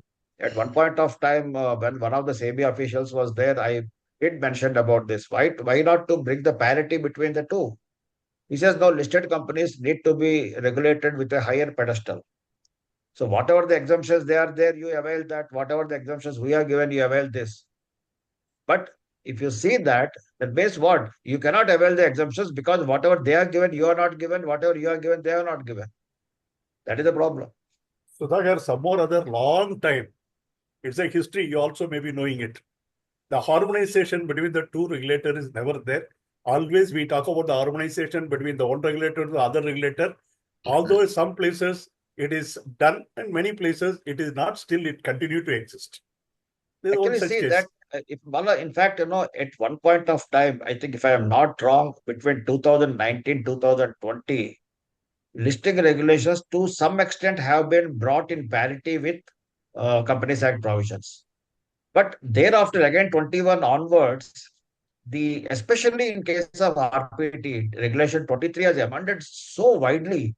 It is a different ballgame altogether. If you are a listed company's company secretary, and especially you are working for a group, the amount of compliances what you need to ensure is immense.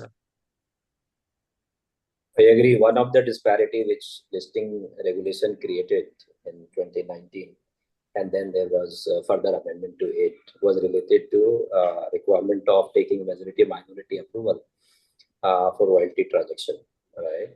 Which was not there in the Companies Act, and then companies were exempted for many years from any requirement of approval, either from RBI or ministry departments or from shareholder. for this particular transaction. And then SEBI in 2019 came out with this requirement of 2%, right, for royalty. And if it is more than that, then take approval of shareholders majority of minority. That created a lot of noise, and I think companies had to rush for this approval. And then through various representation, because it was creating a disparity between listed company and non-listed company. And royalty is an area which is applicable to both. So it's making some competitive advantage and disadvantage for two types of companies. And it will make sense to be non-listed in case you are paying royalty rather than get listed and continue to get listed. And on that basis, particularly, SEBI again amended that provision and then moved that 2% threshold to 5%, which is currently applicable. So next case study is between Sulochana Gupta versus RPG Enterprises Private Limited. The petitioner Sulochana Gupta and other family members were involved in a dispute with RBG Enterprises Private Limited, which was run as a family business. The dispute arose over certain financial transactions that were conducted without proper approval. Sulochana Gupta alleged that two other directors of the company, Rajkumar Gupta and Vishnukant Gupta, siphoned funds through related party transactions. This transaction included loans and dealings with other companies owned or controlled by the directors' family members without the necessary board or shareholders' approval, violating Section 188 of the Companies Act. The order was passed by the tribunal. The tribunal ruled in favor of Sulochana Gupta and found that the related party transactions violated the Articles of Association and the provisions of the Companies Act, particularly Section 188. The NCLT invalidated these transactions, ordered the removal of the director responsible for the mismanagement, and directed the refund of funds siphoned off through improper transaction. Additionally, the tribunal appointed Sulochana Gupta and another individual as new director of the company to restore proper governance.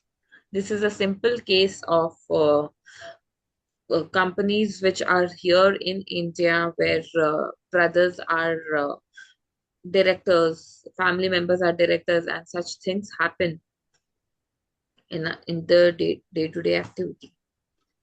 Next case, we will discuss about Sanjeev Woolen Mills Private Limited versus Commissioner of Income Tax. Sanjeev Woolen Mills Private Limited was engaged in the business of manufacturing and trading woolen goods. It had several related entities and individuals associated with the family-run business, including relative of directors, entities where they held significant stakes.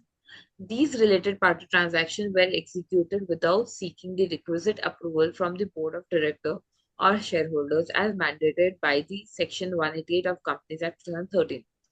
The pricing of these transactions was flagged as significantly lower than the market rate, raising concerns about fairness and whether the company was acting in its best interest or not.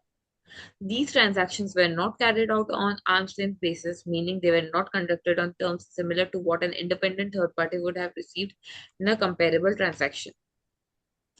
During a tax audit, the Income Tax Department raised concerns that these transactions were part of a scheme to divert profits from Sanjeev Woolen Mills to related entities, effectively reducing the company's taxable income. The undervaluation of goods sold to related entities led to lower revenue being recognized by the company, which appeared to be an effort to avoid taxation by shifting profits to entities under common control. The tax authorities classified these transactions as artificial arrangements that were not in line with commercial reality and argued that the company was attempting to gain undue tax benefits. So the Supreme Court ruled in favor of IT department and held that Sanjeev Woolen Mills Private Limited had violated Section 188 of Companies Act 2013 by failing to obtain necessary approval for its related party transaction. The underpricing of goods in related party transaction led to an artificial reduction of profit for a lower tax liability, which was deemed unlawful. The company held liable for financial penalties under the Companies Act 2013. Our last case study, which says Mrs. Blue Max Capital Solutions is about Mrs. Blue Max Capital Solution Private Limited versus ROC. So, the Blue Max Capital Solution Private Limited is a registered company under Companies Act 2013. The company is engaged in providing portfolio management services to help investors optimize their investment.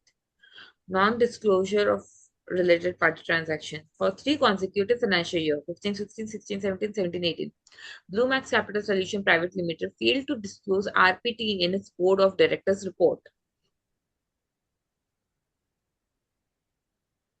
The required particulars of contracts arrangements with related parties, including arm's length transaction, as per Section 188 of the Companies Act 2013, were not disclosed in AOC 2.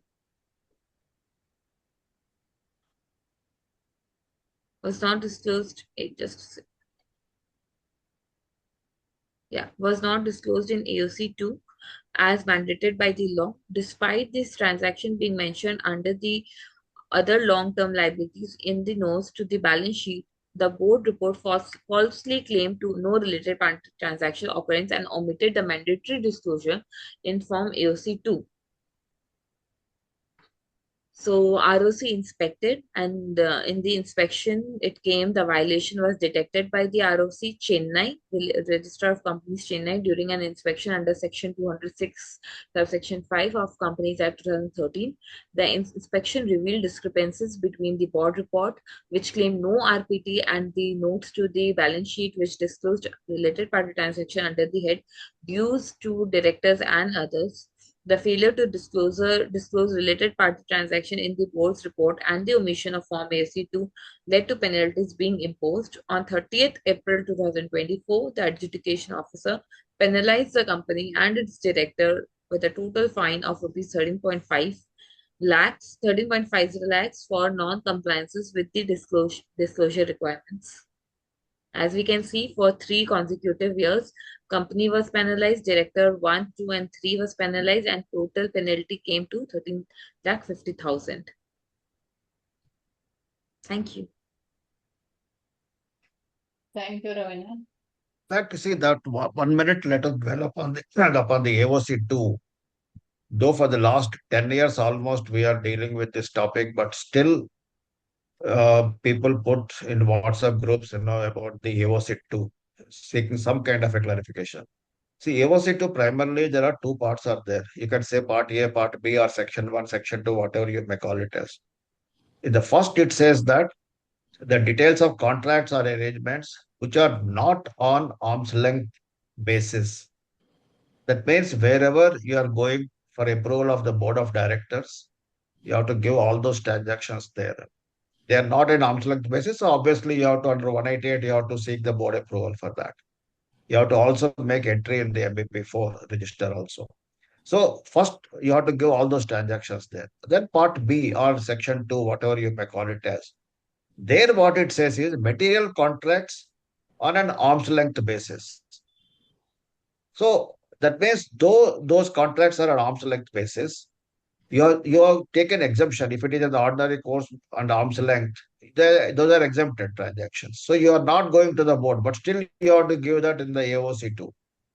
So primarily AOC2 talks about arm's length. The transactions not on arm's length basis, you have to give all the transactions. The transactions, though they are on arm's length basis, but they are material related party transactions, so you have to give that. Now the question is, what is material related party transactions? Under the Companies Act, they are not talked about materiality. They have not defined what is materiality. So under the circumstances, in fact, 2014 itself, when we were working upon this AOC2, the question has come up, how to go about it. So to determine the materiality of a related party transactions, you need to have some rationale for that. In case of a listed company, of course, you have a material related party definition, but in case of unlisted companies, which is not there. For unlisted companies, what we do is you have to go to the shareholders when you're triggering the threshold limits, the 10% of turnover, 10% of net worth, blah, blah, blah. So you can take that as the yardstick wherever you are hitting the threshold limits. Take that for the purpose of AOC2 as material related party transactions. on arm's length basis and give the disclosure there. The final question comes is that whether AOC 2 need to be signed by anybody? Answer is yes, because it is a part of the board's report. Every attachment to the board's report must be signed by the persons who are signing the board report, except one document which is the attachment to the board's report, that is CSR 2 report. Because CSR 2 very clearly they said that that is to be signed by the chairman of CSR committee and another director, preferably a managing director. So that is the only thing which will be signed by somebody else. Otherwise, all attachments to the board's report must be signed by the persons who have signed the board report. AOC 2 also is a part of that. Yeah. You can stop sharing the screen since the presentation is over.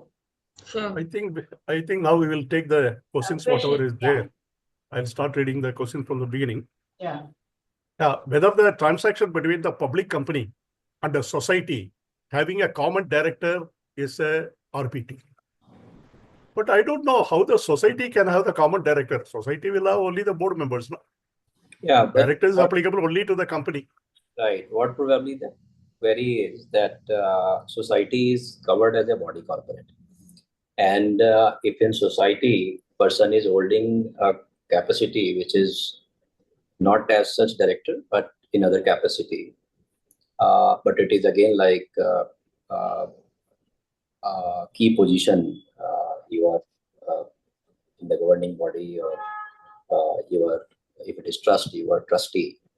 And then on the other hand, you are director of the company, and there is a transaction between this company and society. Then whether that falls as related party transaction or not. So I think that will fall in related party transaction, and in good governance, anyway approval should be taken. Burning issue on this is all CSR which is being done through society or trust, which is maybe connected to the company and company owned, maybe KMP or directors are common both the places. Whether to take additional approval of audit committee, you are taking CSR committee approval for grant and then for board, but whether audit committee approval should also be taken. So that's a burning issue, and there are different practices on it. But yeah, when society is considered, it's a body corporate, and if there is any other transaction, it should be straight away better to take that. Related party transaction according to Companies Act or SEBI regulations or accounting standard, which one will prevail in these three? That I think we discuss elaborately on this. Okay. What kind of the legal compliances? Just to give the answer to him that all the three prevails, whichever is applicable to you.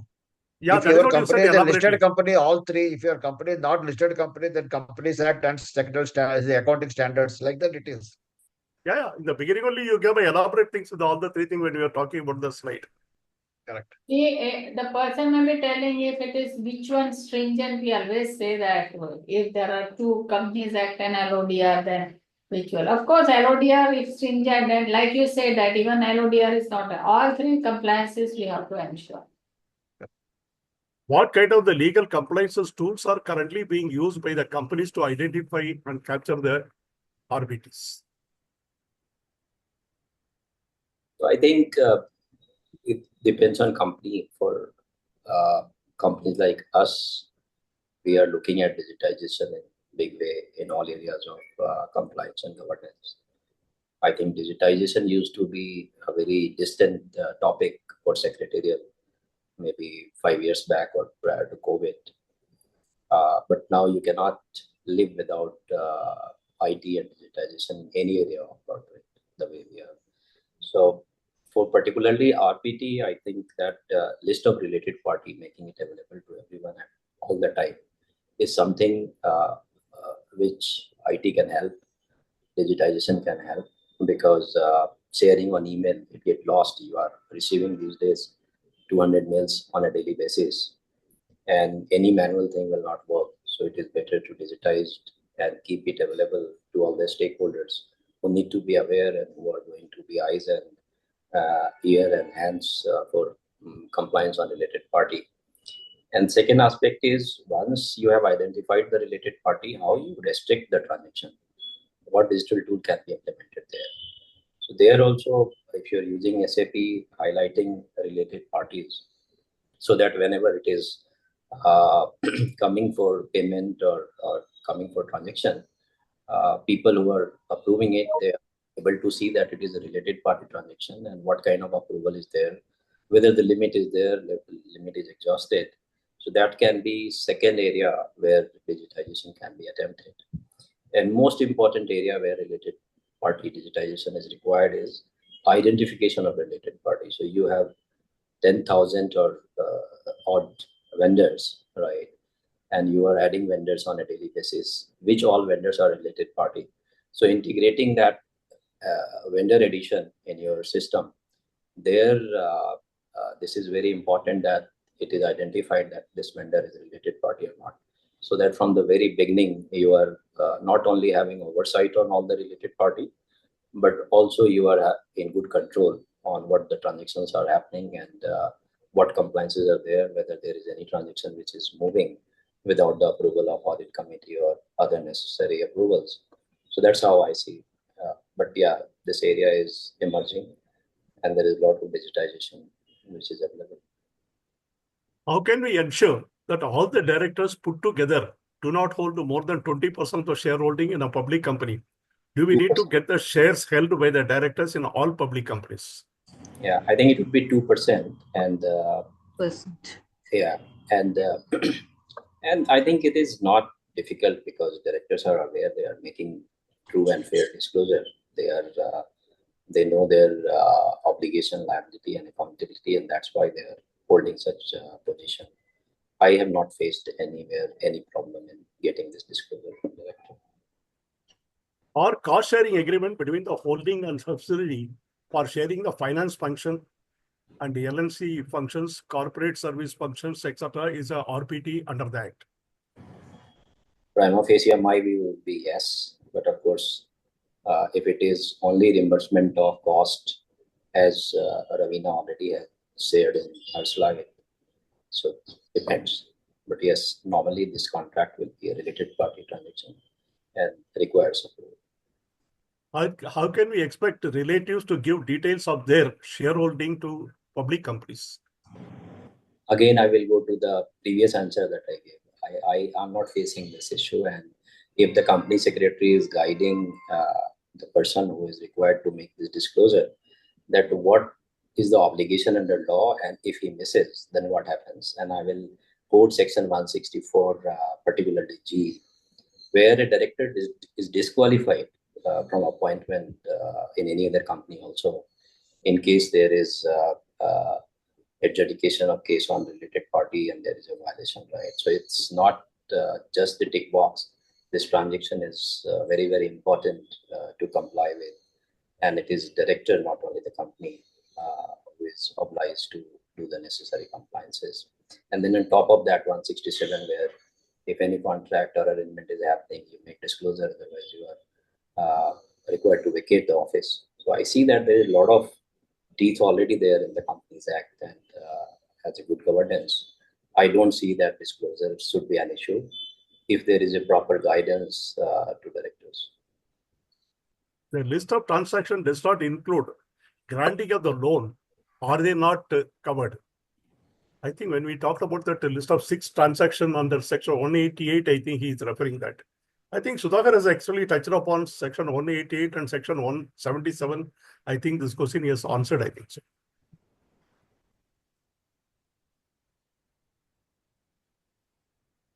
Please explain the second proviso to section 188(1) along with the MCS circular dated 17th of July 2014.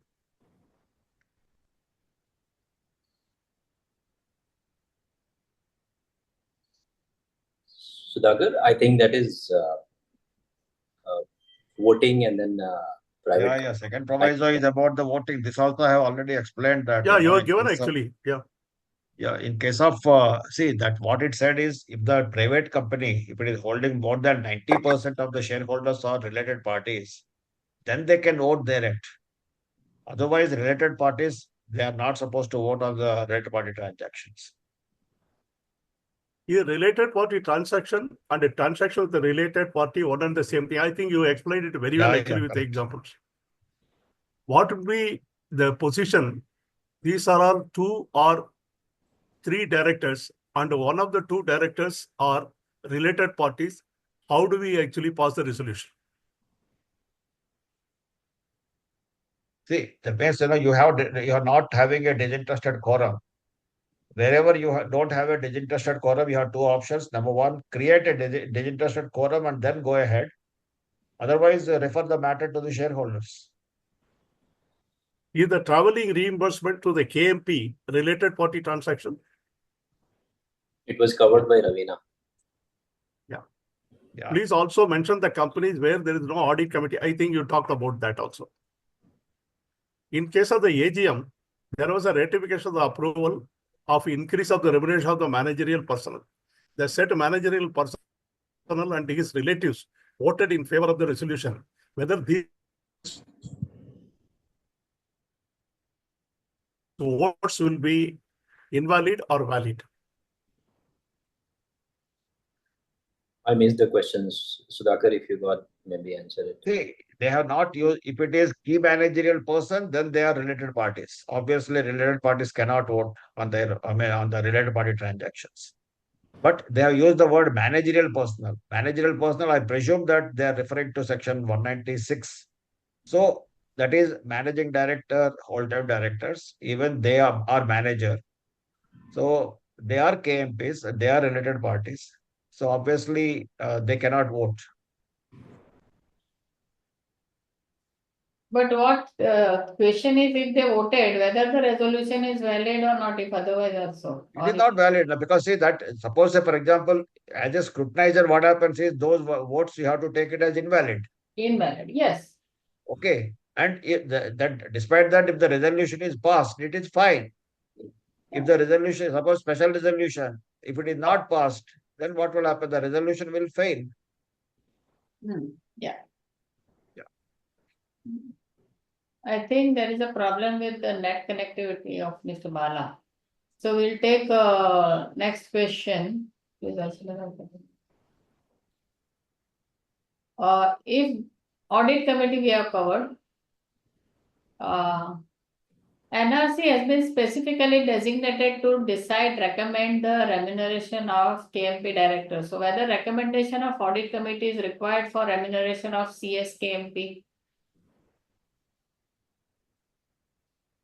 This also I have mentioned that wherever that remuneration is as per the remuneration policy of the company, then you don't need to go to the audit committee and vote time and again for the incremental remuneration of the KMPs. If you are deviating the policy in rewarding a person, then definitely you have to go. In case company do not have any transactions with the related parties, is company still need to disclose the name of those related parties in financials? I think if I am not wrong, there is as far as accounting standards are concerned, only where the transactions are there, they have to do it. But I'm not sure under the listing regulations. Randir, you may confirm that whether you have to give the list of related party. I don't think it is required. I think list of related parties is given, even if transaction is not. List of related parties are required to be given in the financial actually. Whether you have Even a if transaction, there is no no transaction, transactions. the list. Yeah. Yeah, but the listed parties' names are to be disclosed actually. Yeah. Okay, next in the board resolution, do we need to mention all the particulars of related parties, name, amount, etc., or can we say that RPT statement as placed before the board be and is hereby approved? See, the board agenda, what the information to be furnished is already given in the rules. So you have to ensure that it is to be provided in as a part of the agenda.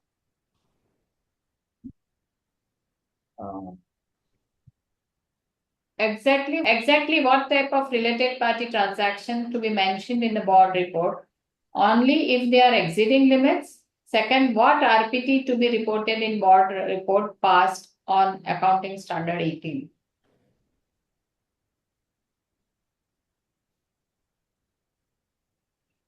think Sudhakar had mentioned in very detail about board report. Yeah. Okay. Uh,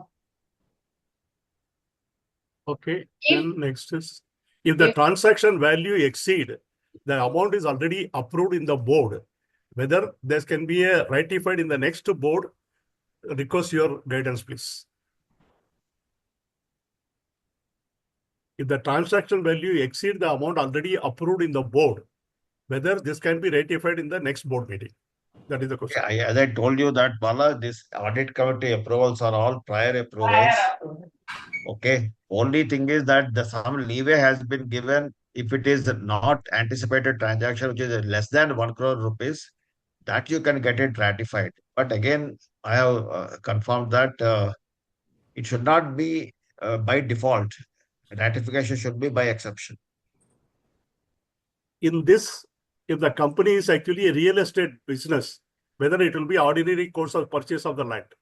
Yeah. That you explained very well, actually. example of Reliance. Yeah.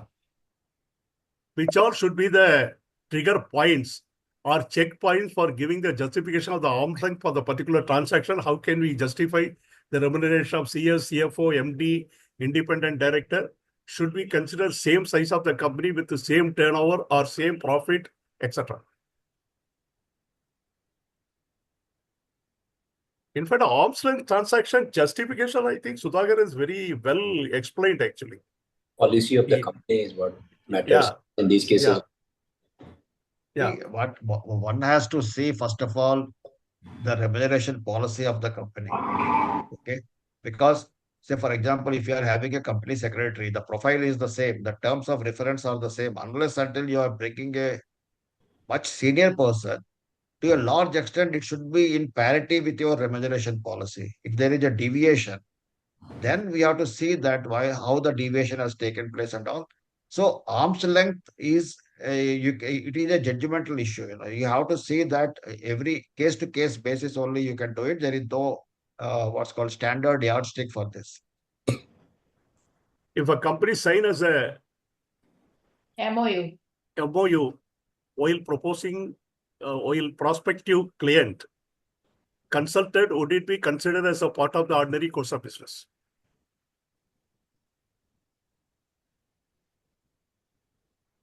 Should be.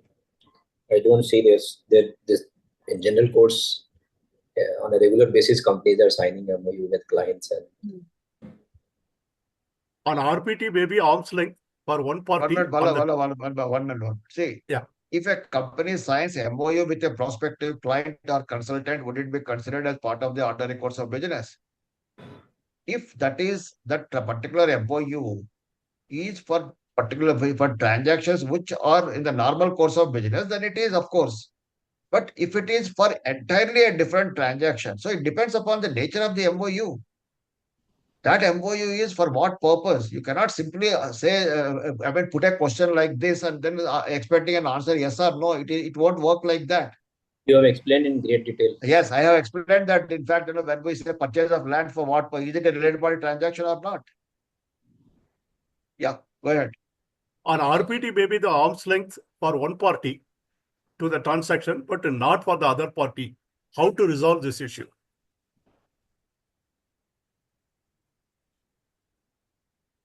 Every party has to examine in respect of this thing only. You don't need to have the arm's length for both the parties.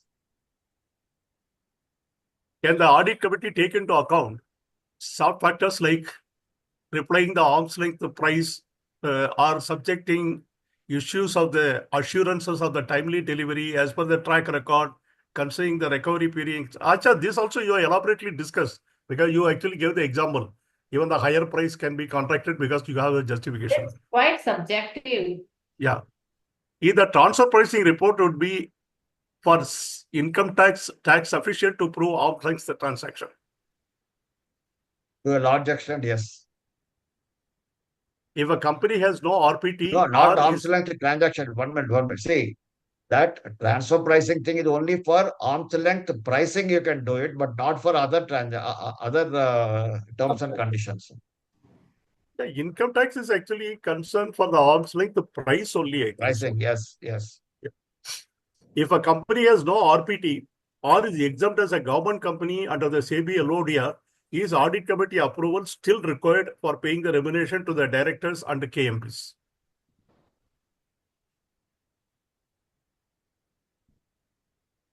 See, to my knowledge, government companies are not exempted from Regulation 23. They are a listed company. So that's why whatever the approvals are envisaged under listed regulations, they have to be taken. Is shareholders approval required for availing or rendering services more than 10% of the turnover, even if it is within the ordinary course of the business? Material transaction requires shareholders approval under listing regulations. So I don't see. If the holding company holds 91% of the shares in the subsidiary company, will it be exempted for all the related party transactions from shareholders' approval? No. No, It should be because you wholly talked owned about the wholly owned subsidiary company. Yeah, correct. So 91% is not the wholly owned subsidiary company. Even 99.99 also is not due. With the TP benchmarking study carried out by the company under the TP regulations with reference to the RPT, we consider as a sufficient compliance We discussed this. vis-a-vis arm's length price. Same thing. Arm's length, which we said for pricing, it's okay, but not for others. Approval is not required for the transaction between the holding company and the wholly owned subsidiary company's account consolidated for the holding company and the approved shareholders of. Yeah, this is the information. If the shareholding is less than 2%, then entry not recorded in the register under section 180, 189. See, under 189, there are two types of transactions that to be entered. One is 188 and another one is under 184. So please understand the differentiation between these two sections and make the entries accordingly. Is it Yeah, sufficient Randir, to you were get saying something. No, I was saying the same thing, and it is a transaction which has to be entered. So if the basis shareholding, it is not a transaction related party, then automatically it will not qualify. If it qualifies as related party transaction, then automatically it goes in the register. Is it sufficient to get a declaration from the vendor with whom the company has transaction that it is not related party?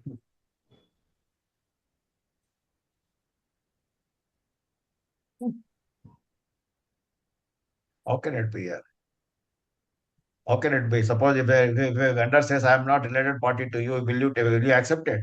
You are the company secretary. Is it sufficient to get a declaration from a KMB that they have no interest in the organization with which the company has a transaction? What procedure should follow in the comprehensive related parties? I think you talked enough actually on this, on related party transactions. Right.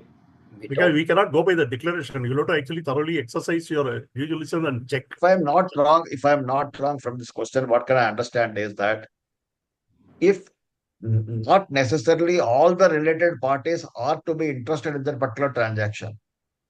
Say, for example, a company might be having, as per section 2, subsection 76, say, for example, 100 related parties are there. Out of that, when a related party transaction is being entered into, 10% of the people are only concerned with that particular transaction. The remaining 90% of the people, they are not concerned with the transaction. Under the Companies Act, the remaining 90% can vote on those transactions. That means the related parties who are not concerned with the transactions, under the Companies Act, they can vote. But under the listing regulations, they cannot vote. This is what I presume that this gentleman is asking.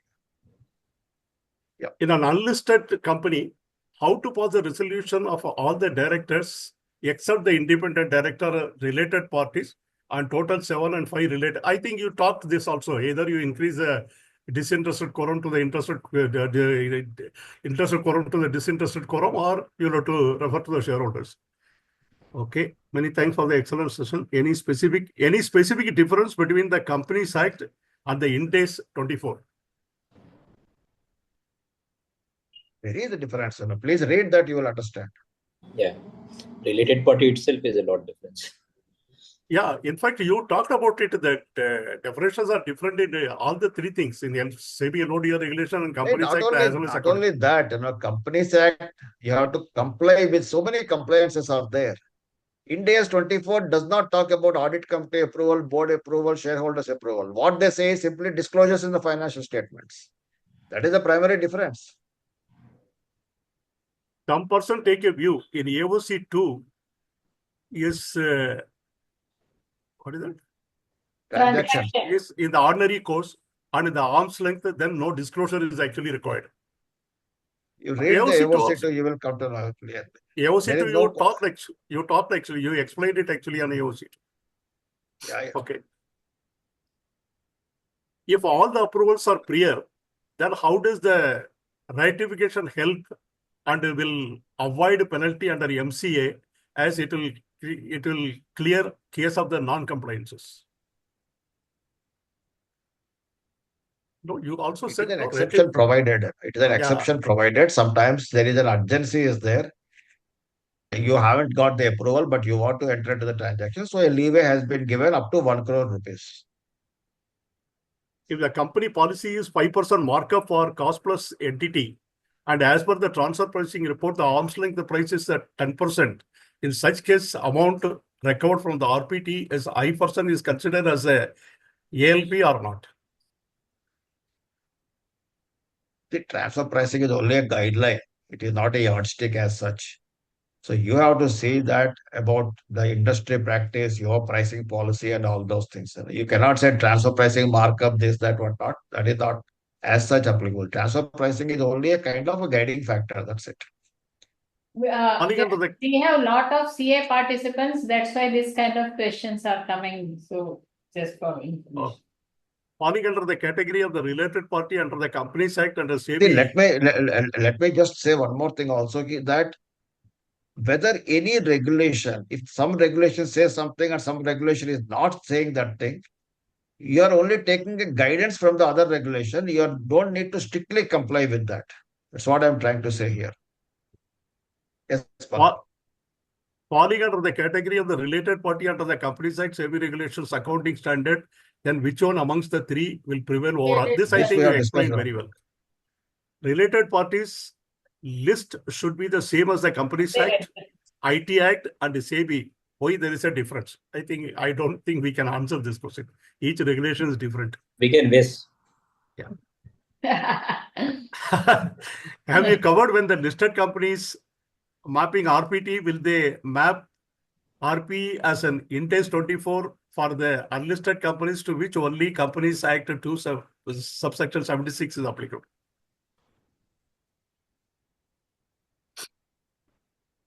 What is that? Have you covered when the listed companies mapping related party transaction, will they map related party as per Index 24 for the unlisted companies to which only Companies Act 276 is applicable? It's not clear. I understand for listed companies, probably both would be applicable and you will like to go for comprehensive compliance. If the board resolution, do we need to mention all the particulars of the related parties, names, amount, or can say RPT statement as placed before the board be and is hereby approved?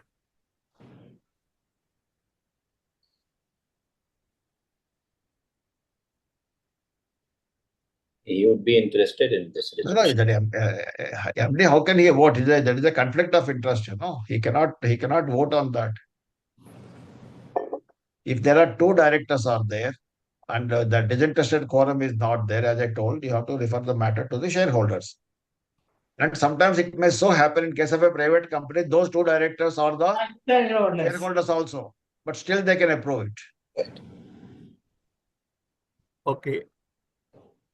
Whether subsidiary company is required to disclose holding company's name, JV, even if they have no transaction. We discussed this. Yeah, we discussed this. While preparing the financial, the trigger point of the related party transaction, which will prevail between Companies Act, SEBI. This again, we talked about it. So typical transactions, such a director owns the land, the company constructing the building, employees, residents, and no such a transaction history in a geographical area, can audit committee rely on the certificate of any professional? To what level committee members can depend upon such a certificate or declaration? Person knowing, putting the question also know the answer. I'll put that way. Okay. I I think don't that's all any questions, But questions we I have. will leave it to panelists. But the person putting the question also knows the answer. Yeah. He raised the question, he himself is doubtful. Put it in that way that I should not. Yeah, but any certificate or opinion is to give confidence to the people of the company and then maybe the committee. But it is not an alternate to the compliance, right? If compliance is asking for something, you bring a certificate which is contradictory, it is not going to help, right? I think I have finished the questions. Ravina, you have excellently presented, and especially your diagrams and the chart explain the things was very good. Really speaking, it is very, very useful.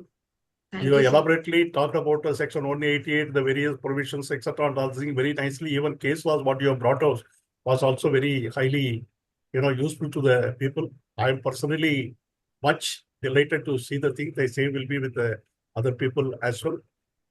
And the Ranveer and Sudhakar, Yeah. sharing your personal experience was really, really, adding value to our profession 100%. Because normally I believe we learn from others' experience. The wise man always learn from other experience. That is what we say. Wisest man learns always from the other's experience. That is one thing. That's sort of the benefit which you have given today. Very excellent for both of you. My heartfelt, sincere thanks to you on my own behalf and also on behalf of the other audience. Mehta and Mehta, I am part of Mehta and Mehta. I should not say that, but one thing is there. Many people have been appreciating our program all around. People are requesting for the recording of the sessions, etc. and other thing and all. It's very highly appreciated. For the last 2 years or so, we have been doing it very excellently. I am very proud to be associated with Dipti. Very great, actually. I think with this, we can close, but at the same time, I can see now 3-4 people have raised the hand. I can see the hand risen by Arvind, and I can see the another hand also risen by Singania. Are you there? Would you like to speak? Yes, sir. Can you Yeah. hear me, sir? Yeah, yes, Uh, Dinesh, go ahead. Thank you, sir, for allowing me to speak. Just one small question, sir. That a transaction between holding company and subsidiary company, both are private limited companies, and the revenue of holding company, more than 50% of the revenue of holding company is from the subsidiary company. And those are normally in the normal course of business, like both are into the IT business. So should we still take shareholders approval or only the board approval is okay, sir? Already said it. The the holding company's revenue, 50% of the holding company's revenue comes from the subsidiary company, sir. See, that you have to see ultimately, there is no exemption provided like that. So if I mean, you have to see the provisions of the act. If it is in the ordinary course of business, arm's length transaction, avail the exemption. Because it Okay, is sir. not a wholly owned subsidiary, it is not exempted. So you have Yeah, to see the only exemption available to you is ordinary course of business and arm's length transaction. If it falls, it is okay. Otherwise, you have to take, and then the comply with 188 provisions. thank you, thank you, thank Yeah. you, sir. Yes, Arvind, you can speak. Mr. Arvind, you can unmute and speak. I can see 3 more people now. Actually, Arvind is there. Mahipal continue to be there. Savita is also there. Yeah, any one of you? Not there. I don't know what is the problem. Yeah. No Like- issue here. Yeah. Yes, your last word, Dipti. Okay, thanks, Mr. Vandir. Thanks a lot for your time. Really appreciate the same. Thank you, Sudhakar, as usual, firefighting spirit. Thanks, everyone, for your time and participation. Your participation always give energy to host more and more webinar and interact with us, you people. Thanks a lot. Thank you. Thank you, everyone. Dipti, you added Good one more presentation, jolt. Ravina. Keep it up. Dipti, you added one more jolt to your crowd. Now you can see at 1:30, we are having almost about 150 participants still patiently hearing from us. So that is the thing. Great To thing. listen to Ravina. Yeah, Thank- very efficient presentation. No, she has Thank- very nicely presented. My great appreciation to her because especially very explicitly putting the chart, flow, etc. Yeah, I think that it is was what. excellently That is done. excellent. Very good. Very Appreciation, good. Ravina. Opportunity to thanks to all my panelists. I was really nervous because I know this topic is very close to Sudhakar sir's heart, and he has been very immensely in the guidance note as well.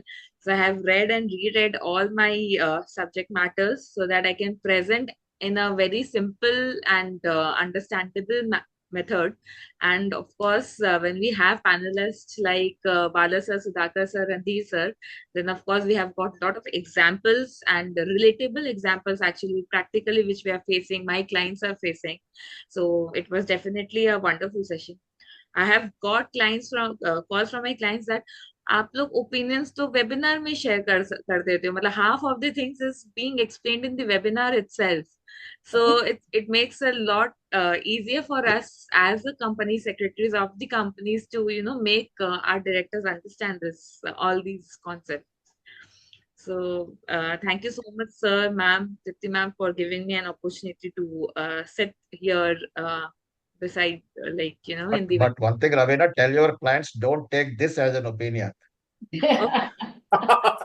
Of course, sir. This is all personal opinion of the panel. These are all personal opinions of the panelists, not the firm's opinion as such. In fact, I have been told by one of my partners that one participant was asking, in one webinar, you people said like this, I did that, I got a notice now from the MCA, somewhere like that. You have to now provide the answer to them, something like that.